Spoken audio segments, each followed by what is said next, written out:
નમસ્કાર વાલા વિદ્યાર્થી મિત્રો, 10મું ધોરણ ગણિત વિષય પ્રકરણ 6 પાર્ટ 2 ગીતા એજ્યુકેશન ટ્રસ્ટ સંચાલિત Sanjay and Preranadeep School Keshod YouTube video લેક્ચર્સમાં આપ સૌને આવકારું છું.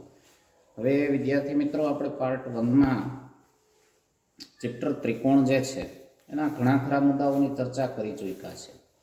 આશા છે આ વિડીયો લેક્ચર તમે વ્યવસ્થિત જોઈ લીધું હશે અને 2 થી 3 વખત રિવિઝન પણ કરી લીધું હશે.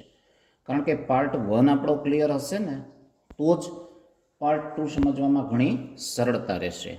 તો અચૂક રિવિઝન એનું કરતા રહ્યો. અને હવે આપણે પાર્ટ 2 તરફ આગળ વધીએ છીએ.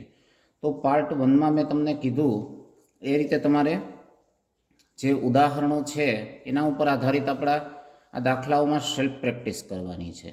ત્યાર પછી આપણા લાઈવ ક્લાસરૂમમાં જે કંઈ પણ તમને ડાઉટ ક્વેરી હોય એ મને પૂછવાનું છે, બરાબર? તો એ રીતે અચૂક પ્રયત્ન કરો, કારણ કે માત્ર વિડીયો જોયા કરવાથી પણ બહુ ફાયદો નથી થવાનો. જ્યાં સુધી આપણે મહાવરો નહીં કરીએ ત્યાં સુધી નકામું છે. અને જો બધા કરો તો વધારે સારું છે.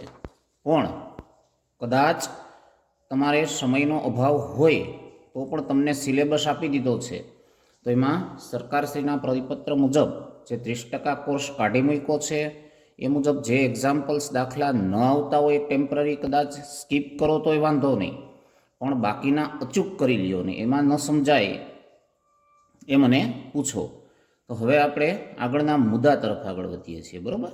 તો એમાં સ્વાધ્યાય જે છે આપણું 6થું એનો 6.5 જે ટોપિક છે એમાં સમરૂપ ત્રિકોણોના ક્ષેત્રફળની વાત કરેલી છે. તો ત્રિકોણો સમરૂપ હોવા માટે તો આપણે ઘણું બધું શીખી લીધું, બરાબર ને?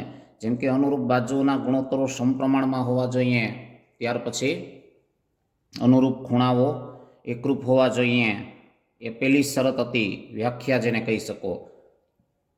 પછી એમાં આપણે ફેરફારો જોતા ગયા હતા ક્રમશઃ કે આ 6 વસ્તુને બદલે માત્ર ને માત્ર અનુરૂપ 3 ખૂણાઓ એકરૂપ હોય તો પણ આ 2 ત્રિકોણો સમરૂપ થઈ શકતા હતા, જેને આપણે ખૂ તરીકે ઓળખતા હતા.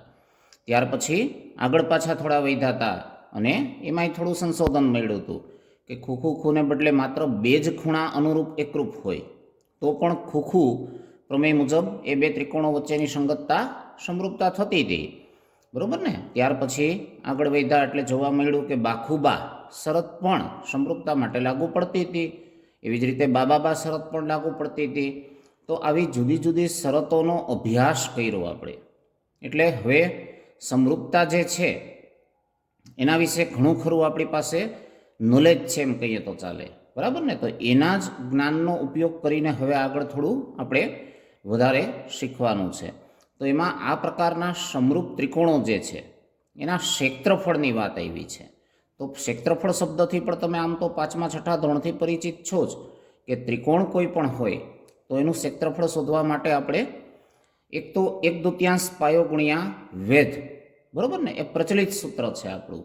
આ ઉપરાંત આપણે 9મા ધોરણમાં હેરોનનું સૂત્ર પણ શીખી ગયા હતા કે જેમાં જે અર્ધ પરિમિતિ S છે, બરાબર ને, એનો ઉપયોગ કરતા હતા અને a minus B into B minus C into C minus એના ગુણાકાર સાથે લઈ અને વર્ગમૂળની મદદથી આપણે એ પણ શોધતા શીખી ગયા હતા. તો આવું બધું જે છે એ પાયો તમારો સારો હશે ને તો તમને આગળ જતા એ બધો કામ આવ્યા કરશે. તો અહીંયા જો કે હેરોનના સૂત્રની જરૂર તો આપણને નથી પડતી, પણ 1/2 BH જે છે એ આગળ આપણે પ્રમેયમાં જરૂર પડી હતી, બરાબર ને? અને અહીંયા પણ જરૂર પડશે. તો એ સૂત્ર ખાસ યાદ રાખો. હવે તમને પ્રમેય જે છે એની પ્રતિજ્ઞામાં શું કીધું છે કે 2 સમરૂપ ત્રિકોણોના ક્ષેત્રફળનો ગુણોત્તર તેમની અનુરૂપ બાજુઓના ગુણોત્તરના વર્ગ બરોબર હોય છે, બરોબર. તો અહીંયા આગળ તમારે બે ત્રિકોણ એબીસી અને PQR લીધા છે, પછી તમે તમારી ઈચ્છા મુજબ બીજા ત્રિકોણો પણ લઈને પ્રયત્ન કરજો. તો આકૃતિ 6.42 જુઓ જોઈએ. હવે એમાં ક્ષેત્રફળ માટે અગાઉ આપણે ચર્ચા કરી રીતે એમ AR ઇન બ્રેકેટ એબીસી લખતા હતા, એને બદલે ખાલી એબીસી લખો તોય ચાલે. અપોન PQR કર્યા છે, તો એ બંને ક્ષેત્રફળોનો ગુણોત્તર થયો. ઇઝ ઇક્વલ ટુ બાજુઓના વર્ગોનો ગુણોત્તર કરવો છે, મતલબ AB upon PQ whole square is equal to આ BC upon QR whole square is equal to આ CA upon PR whole square. બરોબર ને? મતલબ એ આપણું સાધ્ય બને છે. હવે આની સાબિતી બહુ સરળ છે. જુઓ, સૌથી પહેલું કામ તમે શું કર્યું તો કે ત્રિકોણ એબીસી છે. હવે આપણે 1/2 પાયો ગુણ્યા વેધ સૂત્ર મુજબ શેની જરૂર પડશે તો કે વેધની. તો અહીંયા શિરોબિંદુમાંથી આપણે આ એક વેધ રચી લીધો છે AM. એવી જ રીતે આ P શિરોબિંદુમાંથી એક વેધ PN રચી લીધો છે. બરોબર ને? મતલબ AM અને PN વેધ દોર્યા. વેધ તો તમને ખ્યાલ છે ને, શિરોબિંદુમાંથી સામેની બાજુ પર દોરેલા લંબ રેખાખંડને વેધ કહે છે. મતલબ અહીંયા લંબ છે, 90 અંશનો ખૂણો બને છે. હવે મારે એબીસીનું ક્ષેત્રફળ જોતું છે, તો 1/2 પાયો ગુણ્યા વેધ, તો પાયો BC અને પાયા પરનો વેધ AM. એવી જ રીતે PQRનું ક્ષેત્રફળ જોતું છે, તો 1/2 પાયો ગુણ્યા વેધ, મતલબ 1/2 ઇન્ટુ QR ઇન્ટુ PN મૂકી દેશું. તો આના ઉપરથી બંનેનો ગુણોત્તર લઉં, મતલબ ડાબી બાજુને ડાબી બાજુ વડે ભાગવું અને જમણી બાજુને જમણી બાજુ વડે ભાગી નાખવું. તો 1/2 સાથે 1/2 કેન્સલ થઈ જશે. મતલબ વધે શું છે તો કે BC ઇન્ટુ AM અને divided by QR into PN. બરોબર ને? હવે આ જે પરિણામ મળ્યું આપણને, એને પરિણામ નંબર આપણે 1 આપી દીધું છે. ત્યાર પછી ABM, મતલબ આમાં જે આપણને આ ડાબી બાજુ ત્રિકોણ આપેલો છે એની વાત કરીએ છીએ, અને આ બાજુ જે ડાબી બાજુ આપ્યો છે એ ત્રિકોણની વાત કરીએ છીએ, કે જે ત્રિકોણ PQN છે. બરોબર? તો એ બંને ત્રિકોણોમાં શું જોવા મળે છે તો કે આ બે સમરૂપ ત્રિકોણ હતા, એટલે અનુરૂપ ખૂણાઓ એકરૂપ હતા. મતલબ ખૂણો B એકરૂપ ખૂણો Q હતો.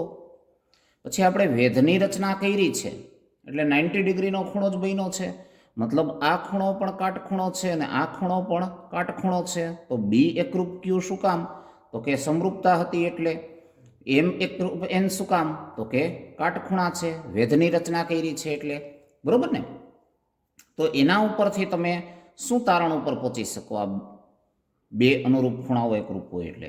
આપણે હમણાં જ ચર્ચા કરી હતી કે એ રીતે હોય એટલે આપણે કહી શકીએ કે આ બંને ત્રિકોણો વચ્ચેની સંગતતા છે એ કેવી થવી જોઈએ તો કે સમરૂપતા થવી જોઈએ. અને જો સંગતતા સમરૂપતા હોય તો સ્વાભાવિક વસ્તુ છે કે અનુરૂપ બાજુઓના ગુણોત્તરો સમપ્રમાણમાં હોય. તો એ સ્થિતિમાં ABM સમરૂપ PQNના આધારે જો તમે AB લ્યો તો અનુરૂપ PQ, પછી જો તમે BM લ્યો તો અનુરૂપ QN છે, જો તમે AM લ્યો તો અનુરૂપ PN છે. એ ત્રણેય બાજુઓના ગુણોત્તરો સમપ્રમાણમાં થવા જોઈએ. તો અહીંયા આગળ આપણે AM લીધું ત્યારે એને અનુરૂપ શું છે તો કે PN, એટલે AM અપોન PN લખ્યું. ઇઝ ઇક્વલ ટુ AB લીધું તો એને અનુરૂપ શું છે તો કે PQ. બરોબર ને? આમ બે બાજુઓના ગુણોત્તરો સમપ્રમાણમાં લઈ લીધા, એને પરિણામ નંબર 2 આપી દીધું છે. તો હવે ABC સમરૂપ PQR આપણને પક્ષમાં આપેલું જ છે. બરોબર? મતલબ એની ત્રણેય બાજુઓના ગુણોત્તરો સમપ્રમાણમાં છે જ. હવે એમાં AB અપોન PQની કિંમત આના જેટલી છે, બધા જેટલી, ને એ જ AB અપોન PQની કિંમત આના જેટલી પણ છે. મતલબ આ ત્રણેય વસ્તુની જેટલી કિંમત છે એટલી જ AM અપોન PNની કિંમત થવાની છે. એ તો સ્વાભાવિક વસ્તુ થઈ ને. તો એ સ્થિતિમાં હમણાં આપણે જે પરિણામ મેળવ્યું હતું એમાં ABC upon PQR is equal two AB upon PQ into AM upon PN હતું. પણ AM અપોન PN એટલે અહીંયાથી હું મેળવી શકું છું એ મુજબ લખી શકું છું AB અપોન PQ. તો હવે તમે જોઈ શકો છો કે AB into AB PQ into PQ એટલે AB upon PQ whole square મળી ગયું. બરોબર ને? તો એ જ રીતે તમે એ AB upon PQ whole square કિંમત મળી તો એટલી જ BC અપોન QRની છે એટલે એનો હોલ સ્ક્વેર લખી શકો. એ જ એટલી જ કિંમત CA અપોન RPની છે એટલે આના બરાબર CA upon RP whole square પણ લખી શકો છો. બરાબર ને? તો ઘણી બધી વખત પૂછાયેલું છે આ પ્રમેય અને બહુ સહેલું છે, પણ અચૂક વ્યવસ્થિત એક વખત એને જાતે જોયા વિના લખવાનો પ્રયત્ન કરશો ને તો જ તમે સરળતાથી કરી શકશો. માત્ર અહીંયા વિડીયો લેક્ચર જોઈ લેવાથી ફાયદો નથી, બરાબર? તો ફટાફટ આપણે એક વખત ફરીથી એ પ્રમેયને સમજી લઈએ અને પછી તમે જાતે તમારી રીતે પણ એને લખવાનો પ્રયત્ન કરજો, બરાબર ને? તો જેમ તમને આપ્યું છે કે ત્રિકોણ એબીસી, પછી જરૂરી નથી કે તમે દર વખતે, ઘણી વખત તમને રકમમાં કંઈક જુદા નામ આપી પણ દીધા હોય, બરાબર? તો અહીંયા દાખલા તરીકે આપણે એવા કોઈક જુદા નામની મદદથી આ ત્રિકોણ જે છે ને એના માટે આ પ્રમેય સાબિત કરવાનો પ્રયત્ન કરીએ. દાખલા તરીકે તમને આપ્યું છે કે ત્રિકોણ DEF અને ત્રિકોણ XYZ સમરૂપ ત્રિકોણો છે, એમ પ્રતિજ્ઞા આપી દીધી છે, બરાબર? કે પક્ષમાં શું આપી દીધું છે? તો કે ત્રિકોણ DEF અને સમરૂપ શું છે? તો કે ત્રિકોણ XYZ. આવું ઘણી વખત આપે છે, ભૂલ કરાવવા માટે. ઘણી વખત તમે ખાલી પરીક્ષામાં આ ગોખીને ગયા હોવ છો કે ભાઈ ક્ષેત્રફળવાળો પ્રમેય પૂછાય એટલે આમનું આમ લખી નાખવાનું. હવે આવા ચોક્કસ નામ આપી દીધા હોય તો તમારે એના આધારે બધું લખવાનું હોય છે, બરાબર ને? તો એવી રીતે ઘણી વખત આપ્યું હોય કે ભાઈ ત્રિકોણ DEF અને ત્રિકોણ XYZ માટે DEF સંગત XYZ સંગતતા સમરૂપતા છે. પછી બીજું શું કીધું હોય કે તો સાબિત કરો કે DEFનું ક્ષેત્રફળ છેદમાં XYZનું ક્ષેત્રફળ ઇઝ ઇક્વલ ટુ અનુરૂપ બાજુના ગુણોત્તર જે છે એનો વર્ગ, મતલબ DE² upon XY² is equal two EF² EF upon YZ² is equal two DF upon XZ². હવે આવી સ્થિતિ હોય ત્યારે તમે જે ગોખીને ગયા હશો એને પ્રોબ્લેમ થવાનો છે. જેણે તૈયાર કર્યું છે એને તો કાંઈ પ્રશ્ન જ નથી, બરાબર ને? તો અહીંયા આગળ તમારે કરવાનું શું હતું? તો કે સૌથી પહેલું કામ તો ડી જે છે એમાંથી એક વેધની રચના કરો, બરાબર? એવી જ રીતે એક્સમાંથી પણ એક વેધની રચના કરી નાખો. વેધ એટલે હમણાં મેં કીધું એમ શિરોબિંદુમાંથી સામેની બાજુ પર દોરેલો લંબ રેખાખંડ, બરાબર ને? અને પાર્ટ 1માં આપણે મધ્યગાની ચર્ચા કરી હતી, જે શિરોબિંદુમાંથી સામેની બાજુના મધ્યબિંદુને જોડતો રેખાખંડ હતો. તો આ બધા શબ્દો ખાસ યાદ રાખો. તો અહીંયા મેં વેધ રચ્યો છે. હવે એ વેધના અહીંયા જે છેદબિંદુ છે એને લંબપાદ તરીકે ઓળખીએ છીએ, લંબનો લંબપાદ. એને મેં એમ અને એન નામ આપી દીધા છે, બરાબર ને? તો એ સ્થિતિમાં મારે ત્રિકોણ DEFનું ક્ષેત્રફળ જોતું હોય અને એને સંકેતમાં લખવું હોય તો હું DEF ઇઝ ઇક્વલ ટુ 1/2 પાયો ગુણ્યા વેધ, મતલબ 1/2 ગુણ્યા અહીંયા મારી પાસે પાયો EF બને છે અને પાયા પરનો વેધ કયો બને છે? તો કે DM, બરાબર ને? એવી જ રીતે મારે ત્રિકોણ XYZનું ક્ષેત્રફળ જોતું છે તો હું XYZ ઇઝ ઇક્વલ ટુ 1/2, પછી પાયા તરીકે શું લઈ લઈશ? તો કે YZ, અને પાયા પરનો વેધ જે છે એ શું લઈ લઈશ? તો કે XN, બરાબર? પછી શક્ય હોય તો આવા ગુણાકારના ચિહ્ન ઓછા કરજો, કારણ કે એક્સ અને ગુણાકાર તમને સરખું લાગે છે એટલે ત્યાં ટપકા કરી નાખો તો વધુ સારું. હવે આટલું થઈ જાય પછી આપણે જરૂર શેની છે પક્ષમાં? તો કે બંનેના ગુણોત્તરની. એટલે હું તેથી કરીને આગળ લખી શકું કે તેથી આ DEF divided by XYZ is equal to, આ રાઇટ હેન્ડ સાઇડ સાથે રાઇટ હેન્ડ સાઇડ ડિવાઈડ કરો, મતલબ 1/2 EF into DM divided by 1/2 YZ into શું કરવું પડશે? XN, બરાબર ને? તો એના ઉપરથી હવે તમે જોઈ શકો છો કે 1/2 ઉડી જાય છે, મતલબ મારી પાસે પરિણામ જે છે એ શું મળે છે? તો કે DEF divided by XYZ is equal to EF into DM upon YZ into XN. આને પરિણામ આપણે 1 આપી શકીએ, બરાબર? હવે એટલું થઈ જાય પછી તમારે આમાંના બાજુઓના ગુણોત્તરને ધ્યાનમાં રાખીને કોઈ પણ અનુકૂળ એક ત્રિકોણ લઈ લેવાનો. ધારો કે આ બાજુનું લ્યો તો આમાં આ બાજુનું લેવાનો, આ બાજુનું લ્યો તો આનો આ બાજુનું લેવાનો, બરાબર ને? વેદથી જે બે ભાગ પડે છે એમાંનો કોઈ પણ એક બાજુનો બંનેનો લેવાનો અને એના સંદર્ભમાં સંગતતાનો વિચાર કરો. તો અહીંયા દાખલા તરીકે મેં ડાબી સાઈડના લીધા છે, તો ત્રિકોણ DME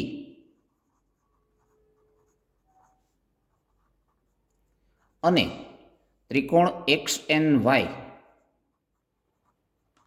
માટે શું જોઈ શકીએ છીએ તો કે આ દાખલા તરીકે ખૂણો DME ઇઝ ઇક્વલ ટુ માપખૂણો XNY. બંને સરખા છે. શું કામ? તો કે બંને કેવા છે? તો કે કાટખૂણા છે. વેધરાઈ ચોતો એટલે. પછી ખૂણો DEM ઇઝ ઇક્વલ ટુ માપખૂણો XYN. શું કામ? તો કે પક્ષ મુજબ બંને ત્રિકોણો સમરૂપ આપ્યા હતા, અને સમરૂપ હોય તો અનુરૂપ ખૂણાઓ એકરૂપ જ હોય. તો આ બે પરિણામોના આધારે આપણે શીખી ગયા હતા એમ ખુખુ પ્રમેય મુજબ આ બે ત્રિકોણો વચ્ચેની સંગતતા સમરૂપતા થવી જોઈએ.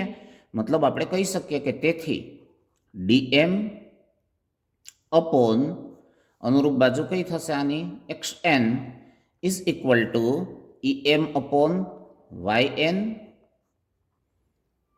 Is equal two DE upon XY. આ રીતે તમે ગુણોત્તરો જે છે એ સરખા લઈ શકો છો. હવે અહીંયા આગળ આપણને DM અપોન XN ની જરૂર પડી હતી આ ગુણોત્તરની, બરાબર ને? તો એ એક ગુણોત્તર થયો અને DE અપોન XY એ આ ગુણોત્તર છે. આ બે ગુણોત્તરો સરખા મળ્યા તમને કે જેનો અહીંયા આપણે ઉપયોગ થયો તો. મતલબ એ લખી શકો તમે કે આમ DE upon XY is equal to શું છે? તો કે DM અપોન XN. અહીંયાથી તમને પરિણામમાંથી આ લખી શક્યા. પણ પક્ષ જુઓ જોઈએ આપણો. પક્ષ મુજબ DE અપોન XY જે છે એ આ બે ત્રિકોણો સમરૂપ છે, એટલે DE અપોન XY જેટલો જ ગુણોત્તર કોનો છે? તો કે EF upon YZ is equal two DF upon શું છે? તો કે XZ છે. બરોબર ને? આ આપણો પક્ષ છે. તો આની લેફ્ટ હેન્ડ સાઈડ જુઓ કે આની લેફ્ટ હેન્ડ સાઈડ જુઓ ઇક્વલ છે, બરાબર ને? એટલે એ સિચ્યુએશનમાં હવે હું DM અપોન XN ને બદલે DE અપોન XY મૂકું કે DM અપોન XN ને બદલે આ EF અપોન YZ મૂકું કે પછી DM અપોન XN ને બદલે DF અપોન XZ ની જરૂર પડે તો મૂકું, તો કંઈ ફરક પડવાનો છે?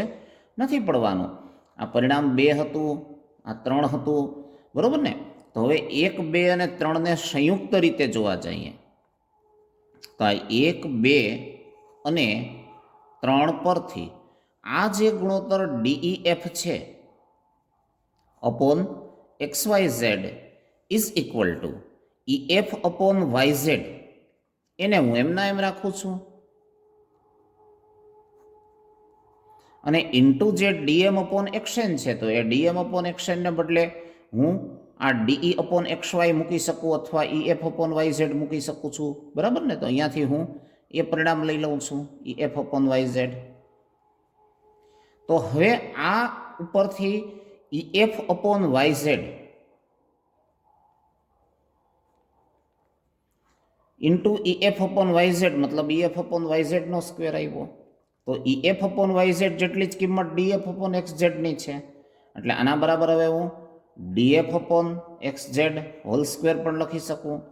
એટલી જ કિંમત DE અપોન XY ની છે, એટલે એના બરાબર હવે હું DE upon XY whole square પણ લખી શકું છું, બરાબર ને?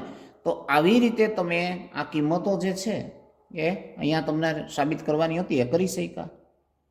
તો થોડું બુકમાં આપ્યું છે અને સાઈડમાં સમર્થન નાન તેન વધારાનું લખી લેવાનું. પણ આમ જોવા જાવ તો એક સિમ્પલ દાખલા જેવો થયો ને આ પ્રમેય, તો ઇઝીલી તમે કરી શકશો. પણ હજી એક વખત જોયા વિના કોઈ ત્રીજા નામ લઈ અને કરો, પછી ન સમજાય તો મને પૂછો કે મેં આ પ્રમાણે નામ લખીને કર્યા છે તો આમાં મારી શું ભૂલ છે, બરાબર ને? તો હવે એના ઉપર આધારિત ઉદાહરણ 9માં શું કીધું છે જુઓ જોઈએ. અહીંયા આકૃતિ 6.43 તમને આપી છે. રેખાખંડ XY ત્રિકોણ ABCની બાજુ આ AC જે છે ને એને સમાંતર છે, એમ આપણને કહી જ દીધેલું છે પહેલેથી, બરાબર છે? તો હવે એ સમાંતર આપી દીધું હોય આપણને એટલે શું થશે? તો કે ત્રિકોણનું સમાન ક્ષેત્રફળના ભાગમાં વિભાજન કરે છે એમ પણ કહી દીધું છે. તો એનો અર્થ શું થયો કે આ બાજુ જે ક્ષેત્રફળ છે એટલું જ આ બાજુ ક્ષેત્રફળ છે.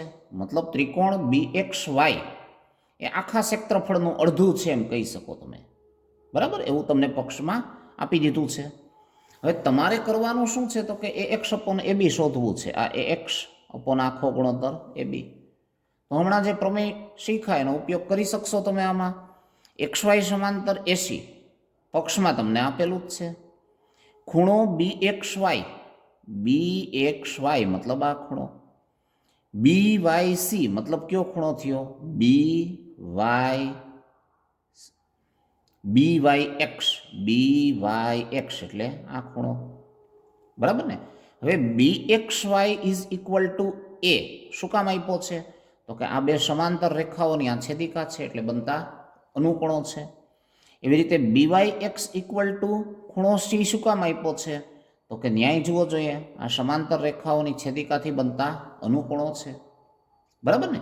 તો એ સ્થિતિમાં હવે તમે શું કહી શકો, આ આખો ત્રિકોણ ABC અને અંદરનો ત્રિકોણ જે છે XBY, બરાબર, એ બંને વચ્ચે આપેલી સંગતતા છે એ કેવી થાય છે, સમરૂપતા. અને સમર્થનમાં શું થયું તો કે ખૂખું. આ નાનો ત્રિકોણ છે એનો ખૂણા સાથે આખા ત્રિકોણનો ખૂણો, આ નાના ત્રિકોણના આ ખૂણા સાથે આખા ત્રિકોણનો આ ખૂણો. ને ખૂખું કેવું હોત તો નાના ત્રિકોણનો ખૂણો B અને મોટા ત્રિકોણનો ખૂણો B સામાન્ય ખૂણો છે, બરાબર ને. એમ લખીને ખૂખું પણ લખી શકતા હતા. તો એ મુજબ એ બંને ત્રિકોણો વચ્ચેની સંગતતા સમરૂપતા થઈને, સંગતતા સમરૂપતા હોય તો હમણાં જ આપણે શીખી ગયા કે અનુરૂપ બાજુઓના ગુણોત્તરો સમપ્રમાણમાં હોય અને અનુરૂપ ક્ષેત્રફળ જે છે, બરાબર ને, એ અનુરૂપ બાજુઓના વર્ગના સમપ્રમાણમાં હોય. તો અહીંયા હું ABCનું ક્ષેત્રફળ લઉં અને XBYનું ક્ષેત્રફળ લઉં અને એનો ગુણોત્તર લઉં તો અનુરૂપ બાજુઓના વર્ગના સમપ્રમાણમાં, મતલબ AB upon XB whole square is equal two AC upon XY whole square is equal two BC upon BY whole square લખી શકું છું. હમણાંનું પ્રમેય જ છે આપણું, બરાબર ને. પણ આપણને પક્ષમાં એમ પણ કહી દીધું છે કે અહીંયા આ રેખાખંડને કારણે બે સરખા ભાગમાં વિભાજન થાય છે. મતલબ આ ત્રિકોણ XBYનું ક્ષેત્રફળ છે એટલો જ આ એરિયા છે. મતલબ ત્રિકોણ XBY છે એ અડધો છે આખા ક્ષેત્રફળનો. તો એનો અર્થ ABC છે એ આ XBYના ક્ષેત્રફળથી કેવું છે તો કે બમણું છે. એટલે તમે લખી શકો પક્ષમાં આપેલી માહિતીના આધારે, અહીંયા કીધું છે ને સમાન ક્ષેત્રફળમાં વિભાજન કરે છે, મતલબ આ ક્ષેત્રફળને આ ક્ષેત્રફળ અડધું છે. મતલબ આ છે એ આખાનું ત્રિકોણનું ક્ષેત્રફળ અડધું છે, તો આખું ત્રિકોણનું ક્ષેત્રફળ મોટાનું આના કરતાં બમણું છે. એટલે ABC is equal two 2XBY, XBYના ક્ષેત્રફળનું બમણું. શું કામ તો કે આપેલું છે, બરાબર. હવે આ ગુણાકારના XBY આ બાજુ ભાગાકારમાં આવ્યા એટલે ABC upon XBY is equal two અહીંયા 2ના છેદમાં કાંઈ નથી એટલે 1 મૂકી દીધું. એને આપણે પરિણામ નંબર શું આપી દીધું છે તો કે 2. હવે પરિણામ 1માં બંનેનો ગુણોત્તર AB upon XB whole square હતો. પરિણામ 2માં ABC upon XBY is equal two 2 upon 1 મળ્યા, બરાબર ને. બેની લેફ્ટ હેન્ડ સાઈડ સરખી એટલે બેની રાઈટ હેન્ડ સાઈડ સરખી લઈએ આપણે તો AB upon XB whole square is equal two 2 upon 1 મળ્યા. તો એના ઉપરથી AB અપોન XB બે બાજુ વર્ગમૂળ કાઢો તો બેનું વર્ગમૂળ √2 થઈ જશે ને, મતલબ √2 અપોન 1 મળ્યા. તો આ રીતે તમને AB અપોન XBની કિંમત મળી ગઈ, બરાબર. AB અપોન XB મતલબ આ ગુણોત્તર થયો. આપણે શોધવાનું શું હતું તો કે AX અપોન AB. તો હવે AX અપોન AB જે છે એ આના ઉપરથી તમને મળી જવો જોઈએ ને. અહીંયા દાખલા તરીકે AB અપોન XB તમને √2 અપોન 1 મળ્યો તો એનો જુઓ જોઈએ, આ બાજુ વ્યસ્ત કર્યું છે. વ્યસ્ત કર્યું છે એટલે શું મળ્યું અહીંયા તમને તો કે XB upon AB is equal two 1 upon √2, બરાબર. પછી બંને પરિણામોને 1માંથી માઇનસ કર્યા છે. આપણે અવારનવાર ઉપયોગ કર્યો હતો ને, કાં +1 કરતા હતા બે બાજુ, કાં બે બાજુ -1 કરતા હતા, કાં તો બેયને તમે -1માંથી માઇનસ કરો, કાં તો બેયને 1માં પ્લસ કરો. બે બાજુ ટૂંકમાં બરાબરની બે બાજુ સમાન ફેરફાર કરવાથી કિંમતમાં ફરક પડતો નથી. પછી આનો તમે LCM લેશો, બરાબર ને. આના છેદમાં કાંઈ નથી એટલે એકડો છે. તો અહીંયા તમે AB અપોન AB વડે ગુણ્યા એટલે AB માઇનસ XB અપોન આખામાં AB થઈ ગયું.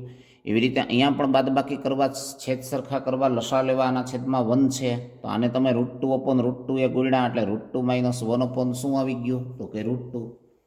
હવે આપણી જે આકૃતિ છે એમાં તમે જુઓ જોઈએ AB - XB જે અંશમાં આવ્યા તો આ AB જે છે એમાંથી તમે આ XB કાઢી નાખો તો વધે શું છે તમારી પાસે તો કે AX કે જેની તમારે જરૂર હતી, બરાબર ને. તો એ રીતે અહીંયા AB - XB જે હતા એમાંથી પરિણામ આપણે બાદબાકી કરીને AX લખી નાખ્યું, છેદમાં તો AB છે જ, ઇઝ ઇક્વલ ટુ આપણને √2 - 1/√2 મળ્યા.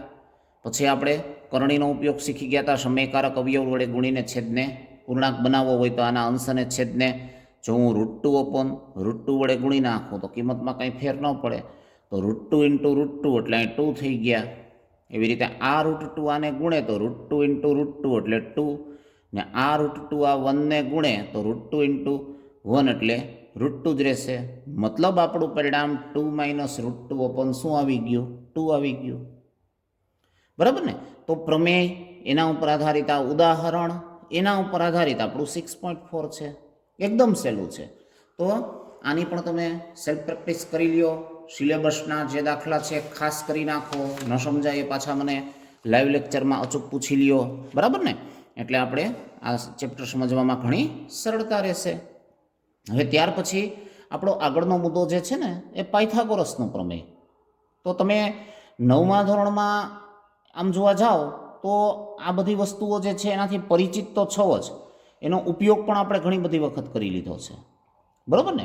હવે અહીંયા આગળ તમારે કરવાનું શું છે તો કે આપણે જે સમરૂપતા શીખ્યા એ સમરૂપતાની સંકલ્પના જે છે ને એનો ઉપયોગ કરીને આ પાયથાગોરસનો પ્રમેય સાબિત કરવું છે, બરાબર. તો એ વસ્તુ સાબિત કરવા માટે તમે આ બધી વસ્તુઓ માટે ફંડામેન્ટલ ઘડીએ ઘડીએ જરૂરી છે આપણા માટે, એ ખાસ યાદ રાખ્યા કરો, બરાબર ને. તો જુઓ જોઈએ કાટકોણ ત્રિકોણ ABC લ્યો, અહીંયા ઉદાહરણમાં આપ્યું છે મુજબ. પછી ખૂણો B કાટખૂણો છે, બરાબર. અહીંયા દાખલા તરીકે આ ખૂણો જે છે એ 90 છે એમ કલ્પના કરી લ્યો, બરાબર. હવે BD એ AC પરનો વેધ છે. અહીંયા વેધની હમણાં મેં તમને વ્યાખ્યા આપી હતી. શિરોબિંદુમાંથી સામેની બાજુ પર દોરેલા લંબરેખાખંડને શું કહેવામાં આવે છે વેધ. એટલે BD છે એ શું છે વેધ છે, બરાબર. આકૃતિ 6.45 જોવાનું કીધું છે આપણને તો અહીંયા જોઈ લ્યો. હવે ADB અને ABC, ADB મતલબ શું આ ત્રિકોણ, ABC મતલબ શું તો કે આખો ત્રિકોણ, બરાબર. એમાં ખૂણો A એકરૂપ ખૂણો A, આ ખૂણો A એકરૂપ ખૂણો A પહેલાં તો લીધું. શું કામ તો કે એક જ કોમન એંગલ થયો. આ ત્રિકોણ માટે માપો કે આખા ત્રિકોણ માટે માપો, કોમન એંગલના માપમાં કાંઈ ફરક પડશે નહીં પડે, બરાબર ને. ADB is equal two ABC, ADB એટલે આ ખૂણો, ABC એટલે આ ખૂણો. શું કામ એકરૂપ તો આપણે જોયું છે હમણાં કે અહીંયા વેધ રચ્યો છે એટલે આ કાટખૂણો છે, અને આ પક્ષમાં આપી દીધો છે ખૂણો B કાટખૂણો, બરાબર ને. એટલે બંને કાટખૂણા છે, કેમનો જવાબ આપી દેવાનો કારણ કે કાટખૂણા. ADB સમરૂપ ABC, ADB ABC સમરૂપ કીધા. શું કામ તો કે ખૂણા સાથે ખૂણો, ખૂણા સાથે ખૂણો, ખૂખું પ્રમેય મુજબ કેમનો જવાબ આપી દો એ રીતે. હવે એવી જ રીતે આ બાજુનો એંગલ વિચારી શકો BDC અને ABCનો, બરાબર ને. તો એમાં એ જ સેમ મેથડ છે. ખૂણો C આખા ત્રિકોણનો લ્યો કે આ નાના ત્રિકોણનો લ્યો, કોમન એંગલ છે એટલે શું લખી શકો તમે તો કે ખૂણો C એકરૂપ ખૂણો C. પછી આ બાજુનો ખૂણો વિચારો તો અહીંયાથી તમે CBA લેશો તો એકરૂપ કોની સાથે થવાનો છે તો કે આ બાજુનો જે આપણો કાટખૂણો છે એ CDB. શું કામ એકરૂપ છે તો કે બંને કાટખૂણા છે. ને આ શું કામ હતું તો કે એક જ ખૂણો, બરોબર ને.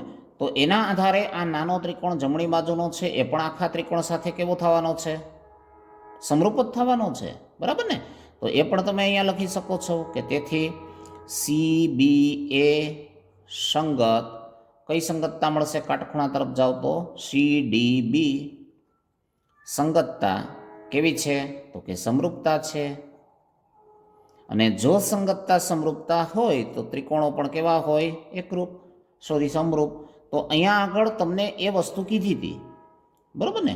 તો હવે એનો અર્થ શું થયો કે વેધ રચો ને તો એનાથી રચાતા બંને ત્રિકોણો મૂળ ત્રિકોણને સમરૂપ છે, બરાબર? આ ખાસ યાદ રાખો તમે.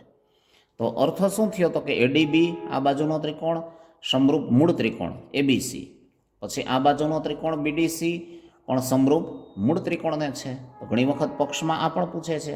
પછી બેયમાં લેફ્ટ હેન્ડ સાઈડ ઉપરથી રાઈટ હેન્ડ સાઈડે લખી શકો.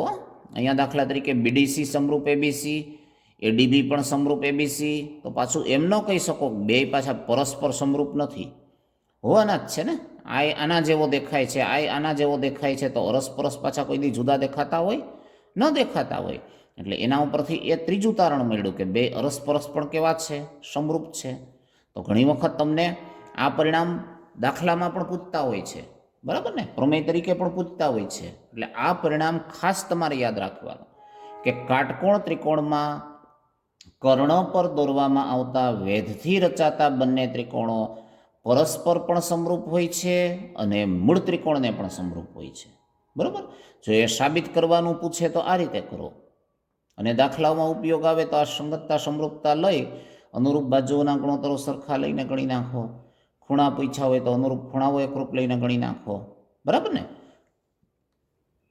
તો આ ચર્ચા જે આવી, ઘણી વખત આ ચર્ચાને જ પૂછે તમને, અને ન પૂછે તો એના ઉપરથી તો આ પ્રમેય આપણે કરવું જ પડશે. એ તો મોટે ભાગે બોર્ડના પેપરોમાં હોય જ છે, બરાબર? તો હવે કાટકોણ ત્રિકોણમાં કાટખૂણો બનાવતા શિરોબિંદુથી કર્ણ પર વેધ દોરેલ હોય તો વેધની બંને તરફના ત્રિકોણો મૂળ ત્રિકોણને સમરૂપ હોય છે અને એકબીજાને પણ સમરૂપ હોય છે. અહીંયા આગળ જે બે ત્રિકોણો તમને મળ્યા એ હમણાં આપણે જોયું એ રીતે હવે એ પ્રમેય તરીકે આવશે, બરાબર ને? તો એ પ્રમેય તરીકે આપણે સાબિત કરવાનું હોય તો અહીંયા જે કર્યું એ સેમ વસ્તુ અહીંયા છે, બરાબર? તો કાટકોણ ત્રિકોણમાં કર્ણનો વર્ગ બાકીની બે બાજુઓના વર્ગોના સરવાળા જેટલો હોય છે. જો આ પ્રમેય તરીકે પૂછે તો તમને ખ્યાલ આવી ગયો ને. પણ અહીંયા નામ આપ્યું છે સિવાય કોઈક નામ લઈને તમે પાછું સાબિત કરજો, બરાબર? એટલે સરળતા રહેશે. બે ત્રણ એંગલથી સાબિત કરશો ને તો જ તમને મજા આવશે. બીજું કાંઈ આમાં છે નહીં. અહીંયા હમણાં મેં તમને સમજાવ્યું ને એમ બીજું કોઈ નામ લઈને તમારે કરવું છે તો શું કરશો તમે? દાખલા તરીકે હું તમને હજી એક ઉદાહરણ આપી દઉં કે આ ધારો કે મેં એક ત્રિકોણ DEF લીધો છે, બરાબર? અને એ કાટકોણ ત્રિકોણ છે. હવે આ કાટકોણ ત્રિકોણમાં આ જે કાટખૂણો છે ને એમાંથી હું કર્ણ પર આ રીતે વેધ રચું છું, બરાબર? એ વેધ જે છે એ અહીંયા છેદે છે, બરાબર ને? આ જે મેં લંબ રચ્યો એનો લંબપાત એમ લઈ લીધો છે. તો મારી પાસે બે ત્રિકોણ તૈયાર થયા છે, એક આ બાજુનો ત્રિકોણ, એક આ બાજુનો ત્રિકોણ, અને એક મૂળ ત્રિકોણ. ત્રણેય કાટકોણ છે, બરાબર ને? હવે ઘણી વખત આવી રીતે તમને પરીક્ષામાં આપી દીધું હોય કે કાટકોણ ત્રિકોણ DEFમાં માપખૂણો E = 90 છે, બરાબર? પછી ત્રિકોણ DEF કાટકોણ ત્રિકોણ છે. આ બધું પક્ષમાં આપી પણ દીધું હોય ઘણી વખત, આવા નામ સાથે જ સાબિત કરવાનું કીધું હોય. પછી શું કીધું હોય તો કે EM લંબ DF છે, મતલબ આ લંબ રેખાખંડ પણ આપી દીધો હોય પક્ષમાં, બરાબર ને? આ બધું તમને રકમમાં આપી દીધું હોય. પછી કીધું શું હોય આટલી વસ્તુ આપી દીધા પછી? તો કે સાધ્ય જે છે એમાં તમારે જે સાબિત કરવાનું હોય એ શું કીધું હોય? તો કે સાબિત એમ કરવાનું કીધું હોય કે અહીંયા DME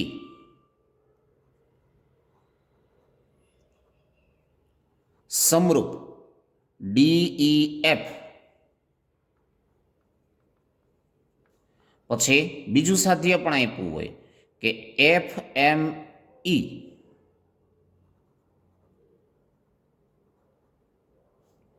સમરૂપ FED.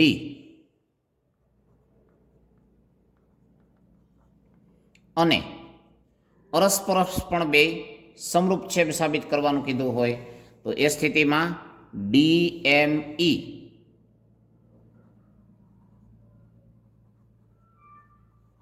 સમરૂપ FME.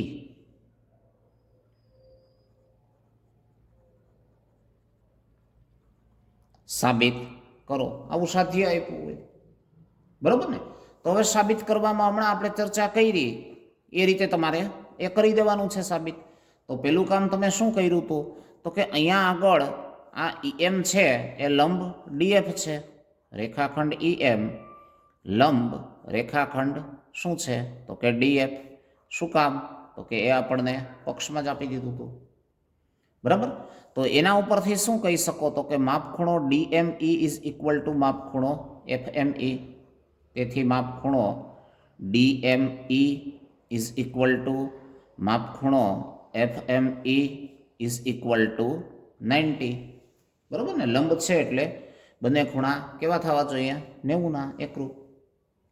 હવે એના ઉપરથી ધારો કે ઉપરનો ત્રિકોણ ડીએમઈ લ્યો, તો ત્રિકોણ ડીએમઈ અને આખો ત્રિકોણ ડીઈએફ લઈ લ્યો. તો ત્રિકોણ ડીઈએફ માટે શું કહી શકો? તો કે માપખૂણો ડીએમઈ ઇઝ ઇક્વલ ટુ શું થાય છે? આ કાટખૂણા સાથે આનો આ કાટખૂણો છે, ઇઝ ઇક્વલ ટુ માપખૂણો ડીઈએફ. શું કામ? તો કે બંને કેવા છે? તો કે કાટખૂણા છે, બરોબર? પછી આ ત્રિકોણનો ઉપરનો ખૂણો મતલબ ઈડીએમ ઇઝ ઇક્વલ ટુ આખા ત્રિકોણનો ઉપરનો ખૂણો મતલબ એફ ડીઈ, બરોબર ને? અહીંયાથી જેમ તમે લ્યો છો ને એ જ રીતે એનું નામ લઈ લ્યો. શું કામ? તો કે બંને એક જ ખૂણા છે. આ ઈડીએમ મેં કીધો, ઈડીએમ એટલે આ ખૂણો થયો. પછી એફડીઈ કીધો, તો એફડીઈ એટલે આ જ ખૂણો થયો. તો એ તો કોમન એંગલ થયો કે ન થયો? આ ત્રિકોણ માટે વિચારો કે આખા માટે વિચારો. તો એના આધારે તમે કહી શકો કે ખૂખું મુજબ આ બે ત્રિકોણો વચ્ચે આપેલી સંગતતા કેવી છે? સમરૂપતા છે. એટલે અહીંયા તમે લખી શકો કે તેથી અહીંયા ધારો કે ડીથી હું શરૂ કરું છું કોમન એંગલથી, તો ડીએમઈ સમરૂપ શું થશે? તો કે કોમન એંગલથી કાટખૂણા તરફ ગયા હતા, તો આમાંય કોમન એંગલથી કાટખૂણા તરફ જઈએ તો શું લખી શકીએ? તો કે ત્રિકોણ ડીઈએફ. શું કામ? તો કે ખૂખું, બરોબર ને? તો એ રીતે આ તમારું પેલું સાધ્ય સિદ્ધ થઈ ગયું કે ભાઈ. પછી એ જ રીતે કરીને બીજું સાધ્ય સિદ્ધ કરો. તો એ જ રીતે આ બાજુનો ત્રિકોણ આ ઈએમએફ છે અથવા એફએમઈ છે, તો એફએમઈ અને આખે આખો જે ત્રિકોણ છે એ એફઈડી અથવા ડીઈએફ લખવું હોય તો આને ઈએમએફ લખી શકો, બરોબર ને? બે રીતે નામ તો આપવામાં કંઈ વાંધો છે નહીં. તો ત્રિકોણ એફએમઈ અને ત્રિકોણ એફઈડી માટે શું કરી શકો એમ છો? તો કે ખૂણો એફ છે એ આ ત્રિકોણમાંય છે ને આખા ત્રિકોણમાંય છે, એટલે એ તો એકરૂપ જ રહેવાનો કે નહીં? મતલબ M F E is equal to આખે આખો ખૂણો કયો લઈ લેશો? ઈ એફ ડી, બરોબર? શું કામ? તો કે એક જ ખૂણો, એક જ ખૂણાના માપ જુદા જુદા હોઈ શકે નહીં. પછી અહીંયાથી તમે લેશો તો એફએમઈ આ કાટખૂણો થયો ને, ઇઝ ઇક્વલ ટુ એફઈડી.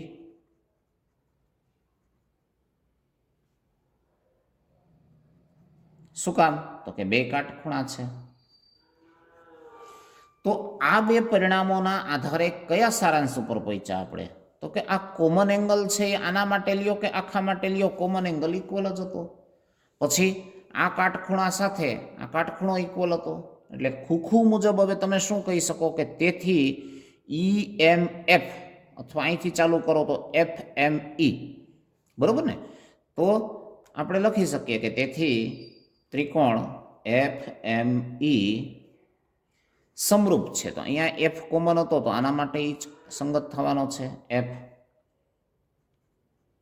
પછી અહીંયા એફથી કાટખૂણા તરફ ગયા હતા તો આમાં એફથી કાટખૂણા તરફ જાઓ, મતલબ એફ ઈ ડી સમરૂપ છે. શું કામ? તો કે અહીંયા તમે બે અનુરૂપ ખૂણાઓ એકરૂપ સાબિત કર્યા ને, એટલે સંગતતાને ખોખું નામ આપી દો અને પરિણામ 2 કહી દો. બરાબર. હવે FME ત્યારે FED થયું ને DEF કરવું છે તો ઊંધું થાય છે, તો અહીં તમારે એ રીતે ઊંધું કરી નાખવાની સંગતતા, મતલબ EMF સમરૂપ DEF. બરાબર ને? એ રીતે નામ આપો તો તમને જોવાનું થોડુંક સહેલું પડશે.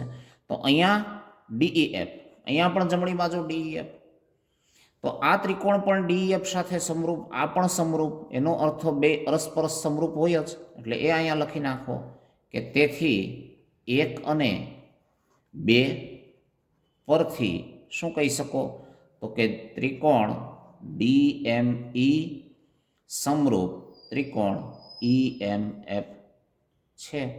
આ ત્રીજું સાધ્ય જે તમારું હતું એ પણ અહીંયા સિદ્ધ થઈ ગયું. બરાબર ને?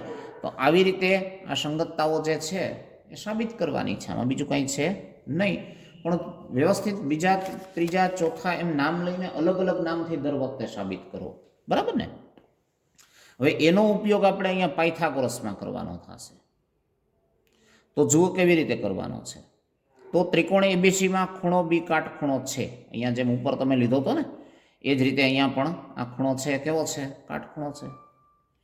તમારે સાબિત શું કરવાનું છે, તો કે કાટખૂણાની સામેની બાજુ મતલબ કર્ણ જે છે એ કર્ણનો વર્ગ કાટખૂણો સમાવતી બાજુઓના વર્ગોના સરવાળા જેટલો થતો હોય છે. બરાબર.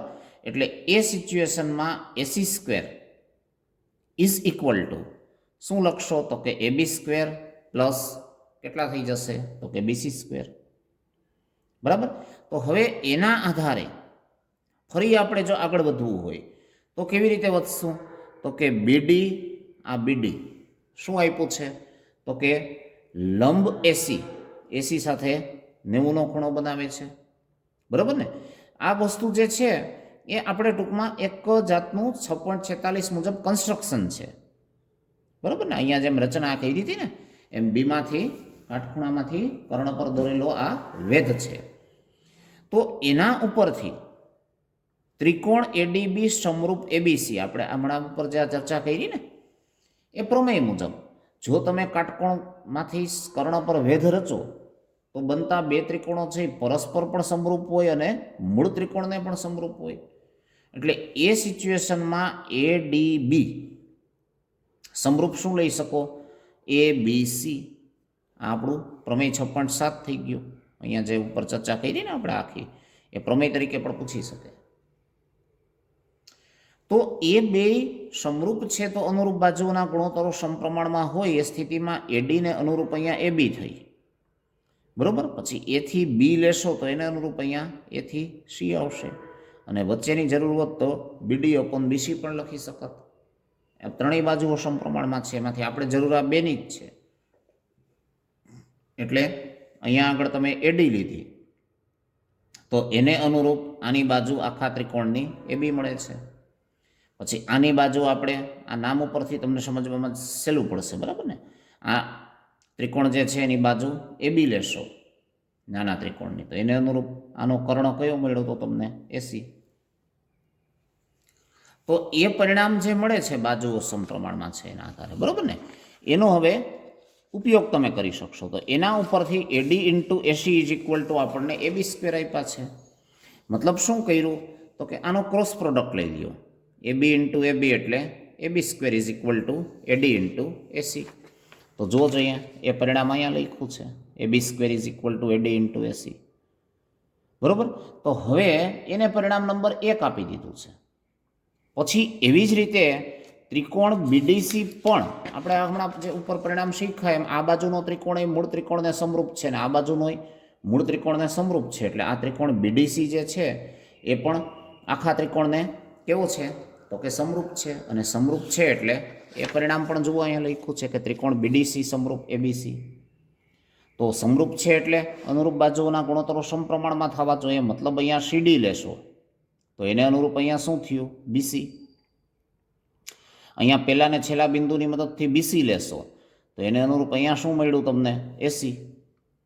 બરોબર.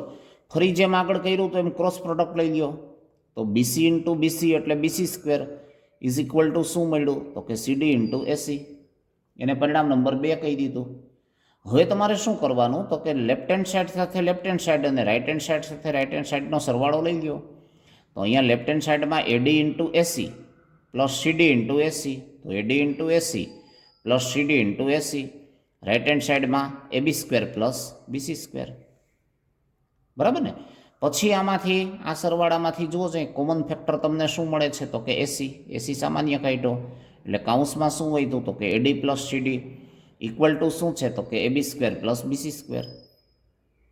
પણ આકૃતિ મુજબ તમે જોઈ શકો છો કે એડી પ્લસ સીડી એ ડી બિંદુએથી એસીનું વિભાજન જ છે. એનો બેનો સરવાળો કરો એટલે આખું એસી જ બને કે નથી બનતું?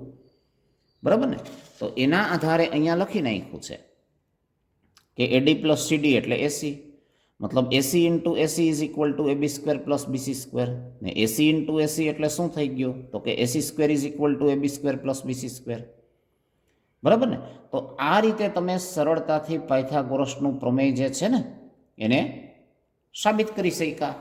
તો આ પ્રમેય જે છે ઉપરનો પ્રમેય એ આપણને ઘણીવાર ટૂંકા પ્રશ્નોમાં પૂછે છે. આવું ગણિતજ્ઞ આપણા ભારતના જ બોધાયને BCE 800માં આ સ્વરૂપમાં આપ્યું હતું કે લંબચોરસના વિકર્ણથી બનતા ચોરસનું ક્ષેત્રફળ અને તેની બાજુથી બનતા જેમ કે તેની લંબાઈ અને પહોળાઈ ચોરસના ક્ષેત્રફળોનો સરવાળો સમાન હોય છે. બરાબર ને?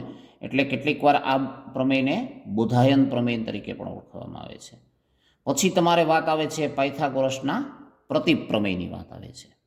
તો પ્રતીપ પ્રમેય શબ્દથી તો આપણે અવારનવાર પરિચિત થઈ જ ગયા છીએ. બરાબર ને? પ્રતીપ વિધાન જે છે એનો અર્થ તો તમે સારી રીતે સમજી ગયા છો કે આપેલું વિધાન જે છે એનું ઉલટ સુલટ કરવાથી મળતું વિધાન એનું શું થતું હતું તો કે પ્રતીપ વિધાન થતું હતું.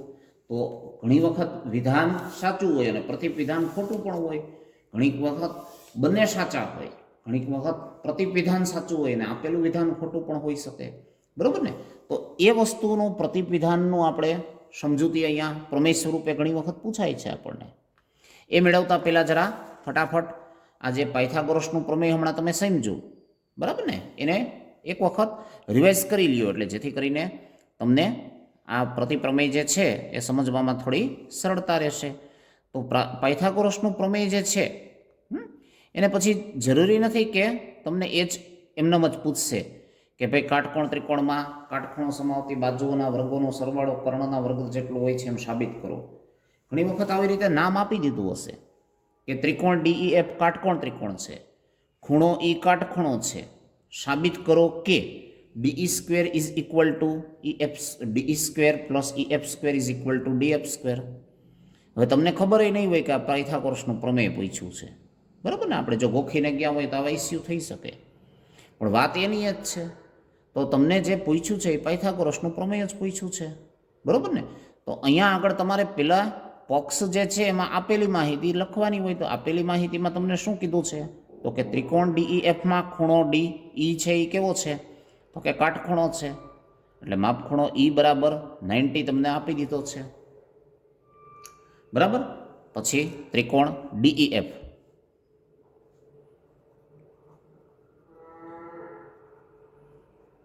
ના ખૂણો E છે એ કેવો આપી દીધો છે તો કે 90 ડિગ્રી આપી દીધો છે.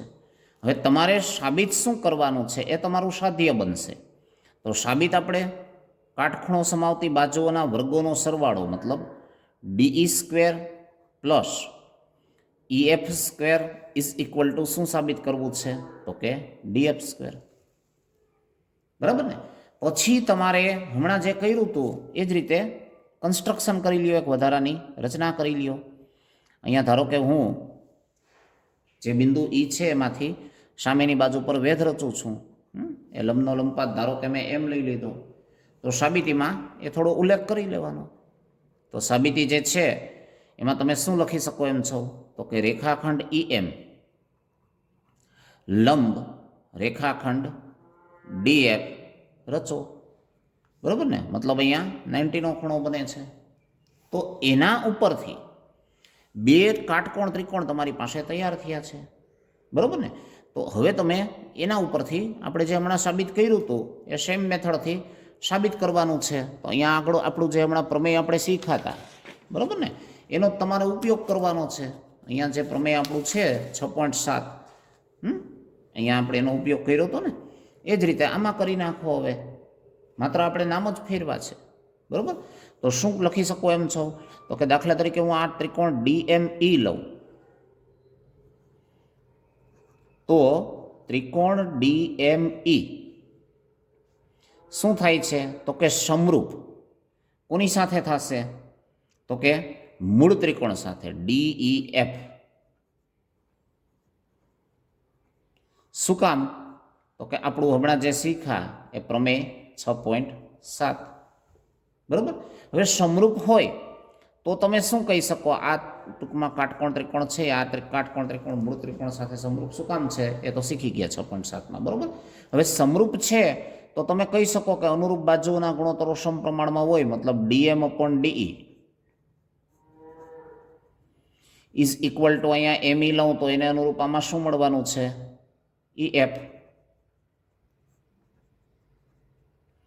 ઇઝ ઇક્વલ ટુ આની પહેલા છેલ્લા મૂળાક્ષરથી બનતી બાજુ, મતલબ આ DE, તો એને અનુરૂપ આની બાજુ કઈ મળવાની છે તમને? તો કે અહીંયાથી તમે લેશો તો આખા ત્રિકોણનું આ જેમ કાટખૂણાની સામેનો કર્ણ હતો, તો આ કાટખૂણાની સામેનો કર્ણ DF થયો ને. મતલબ શું લખી શકો એમ છો? તો કે DE/DF, બરાબર ને. આ ત્રણેય ટૂંકમાં સમપ્રમાણમાં છે. પછી આપણે જેની જરૂર પડશે એનો ઉપયોગ કરશું, બરાબર ને.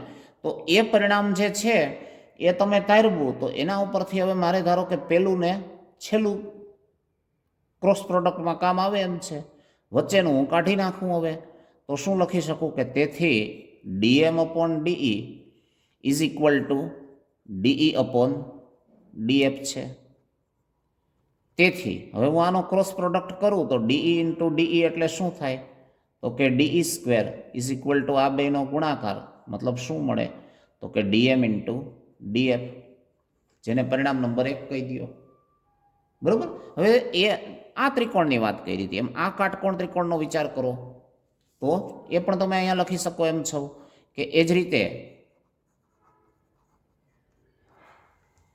હવે આ કાટકોણ ત્રિકોણ લેશો તમે તો શું થશે? તો કે FME, બરાબર. અથવા અહીંથી ચાલુ કરવું હોય તો EMF, તમારી અનુકૂળતા, બરાબર ને.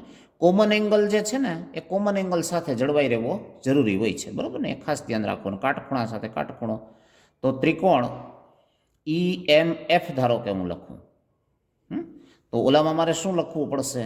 તો કે ત્રિકોણ DEF. આમ જો હું લખું તો કોમન એંગલ સાથે કોમન એંગલ આવી ગયો. પછી આના M કાટખૂણો હતો તો એની સાથે આનો વચ્ચે કાટખૂણો આપણે કયો હતો? આ M. ને આ ત્રિકોણનો કાટખૂણો કયો હતો? E. તો વચ્ચે એ આવી ગયો. એ રીતે સંગતતા તમે જ્યારે લખો ને ત્યારે કાળજી રાખવાની, અનુરૂપ અંગો આડાવડા ન થવા જોઈએ, બરાબર. તો એ પણ સમરૂપ છે. શું કામ?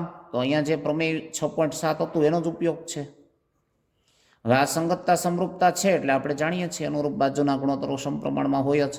મતલબ શું લખી શકીએ? તો કે EM/DE is equal two MF/EF is equal two, અહીંયા EF લેશો તો એને અનુરૂપ શું થશે? DF, બરાબર ને. આ લખી શકો છો. હવે ત્રણેય ગુણોત્તર સમપ્રમાણમાં છે એનો અર્થ કોઈ પણ બે ગુણોત્તર સમપ્રમાણમાં લઈ શકો. તો આપણે અહીંયા ક્રોસ પ્રોડક્ટની જરૂર હોય છે એટલે હું છેલ્લા બે ગુણોત્તરને ધ્યાનમાં લઈ લઉં. આની અત્યારે મારે જરૂર નથી, બરાબર. એટલે એ બેને ધ્યાનમાં રાખીએ આપણે તો શું લખી શકીએ? તો કે MF/EF is equal two EF/DF. હવે ચોકડી ગુણાકાર કરીએ તો EF/EF એટલે શું થશે? તો કે EF² ઇઝ ઇક્વલ ટુ આનો તમે ગુણાકાર કરો એટલે શું મળ્યું તમને? DF/MF. આને પરિણામ નંબર 2 આપી દો. તો આ 1 અને 2 હવે હું લેફ્ટ હેન્ડ સાઈડ સાથે લેફ્ટ હેન્ડ સાઈડ અને રાઈટ હેન્ડ સાઈડ સાથે રાઈટ હેન્ડ સાઈડનો સરવાળો કરું તો કિંમતમાં કાંઈ ફરક પડવાનો છે નહીં, બરાબર ને. તો એ હવે તારણ લખી નાખો કે 1 અને 2 પરથી DE² પ્લસ EF², મતલબ લેફ્ટ હેન્ડ સાઈડ સાથે લેફ્ટ હેન્ડ સાઈડનો સરવાળો કર્યો તો રાઇટ હેન્ડ સાઈડ સાથે રાઇટ હેન્ડ સાઈડનો થશે, એટલે is equal to DF into MF અને પ્લસ અહીંયા શું છે તો કે ડીએફ ઇન્ટુ ડીએમ, આ ડીએફ ઇન્ટુ ડીએમ. તો ડીએફ જુઓ છો અહીંયા સરવાળામાં સામાન્ય અવયવ છે, એટલે ડીએફને જો હવે સામાન્ય લઈ લઈએ તો અંદર શું વધે છે તો કે ડીએમ પ્લસ એમએફ. આ ડીએમ અને એમએફનો સરવાળો હોય તો આકૃતિ પરથી ડીએમ પ્લસ એમએફ એટલે પણ જુઓ જોઈએ ડીએફ જ છે કે નથી, એટલે અહીંયા પણ તમે આને બદલે ડીએફ લખી શકો છો. અને ડીએફ ઇન્ટુ ડીએફ એટલે ડીએફ સ્ક્વેર, બરોબર ને. તો અહીં લખી નખાય કે આમ DE square plus EF square is equal to DF square સાબિત થાય છે. તો આ સરળતાથી પાયથાગોરસનું પ્રમેય સાબિત કરી શક્યા ને તમે. તો પ્રમેય તમને આવડી જાય પછી પ્રતિપ્રમેય સમજવામાં સરળતા રહેશે. અહીંયા જેમ મેં ડીએફ લીધો એમ હવે તમારે બીજો કોઈ ત્રિકોણ XYZ લઈને કરવાનું, બરાબર ને. એમ પ્રયત્ન ચાલુ રાખો. તો પ્રમેય 6.8 પાયથાગોરસનું પ્રતિપ્રમેય. આપણે પ્રમેય 6.8 તો પાયથાગોરસનું પ્રમેય જ છે, બરાબર. હવે એના પ્રતિપ્રમેયને 6.9 ક્રમ આપ્યો છે, યાદ રાખવાનો. તો ત્રિકોણમાં કોઈ એક બાજુનો વર્ગ બાકીની બે બાજુઓના વર્ગોના સરવાળા બરાબર હોય તો પહેલી બાજુની સામેનો ખૂણો કાટખૂણો હોય, બરાબર ને. આ એનું પ્રતિપ્રમેય થઈ ગયું. આપણે આગળ જોયું ને કે કાટકોણ ત્રિકોણ હોય તો શું હતું તો કે કર્ણનો વર્ગ કાટખૂણો સમાવતી બાજુઓના વર્ગોના સરવાળા જેટલો છે. એનાથી ઉલટું સાચું છે કે બે બાજુઓના વર્ગોના સરવાળા જેટલો ત્રીજી બાજુનો વર્ગ હોય તો એ ત્રીજી બાજુની સામેનો ખૂણો કાટખૂણો હોય છે. આ એનો પ્રતિપ્રમેય થયો. તો આવીને આવી જ પ્રતિજ્ઞા પૂછે તો કોઈ પણ નામ લઈને તમે સાબિત કરી દો, બરાબર ને. તો અહીંયા તમને ત્રિકોણ એબીસી નામ આપ્યું છે, આ એબીસી લઈ લીધું. હવે એમાં આપી શું દીધું, એક બાજુનો વર્ગ મતલબ એસી વર્ગ, બાકીની બાજુના વર્ગોના સરવાળા બરાબર છે એટલે is equal to AB square plus BC square લઈ લીધું. સાબિત એ કરવાનું છે કે પહેલી બાજુ મતલબ જે આ એસી લીધી હતી મતલબ આ એની સામેનો ખૂણો મતલબ આ ખૂણો બી કાટખૂણો છે, મતલબ આ તમારું સાધ્ય થયું ખૂણો બી 90, બરાબર ને. હવે એને સાબિત કરવા માટે શું કરવું પડશે આપણે તો કે રચના થોડીક કરવી પડશે. તો અહીંયા આગળ તમે ખૂણો ક્યુ કાટખૂણો હોય, બરાબર, એવું એક ત્રિકોણ PQR રચવાનો છે તમારે. પણ એ એવી રીતે રચવાનો છે કે જેથી ખૂણો ક્યુ તમે ભલે કાટખૂણો રહીશો પણ ક્યુમાંથી નીકળતું આ કિરણ જે છે એના ઉપર પી બિંદુ એવું મેળવો કે જેથી QP ઇઝ ઇક્વલ ટુ શું થવું જોઈએ AB. પછી કાટખૂણો રચતી વખતે જે કિરણ આમ જાય છે, બરાબર ને. અહીં ધારો કે કિરણ QX કીધું હોત, અહીંયા કિરણ QY કીધું હોત તોય ચાલે.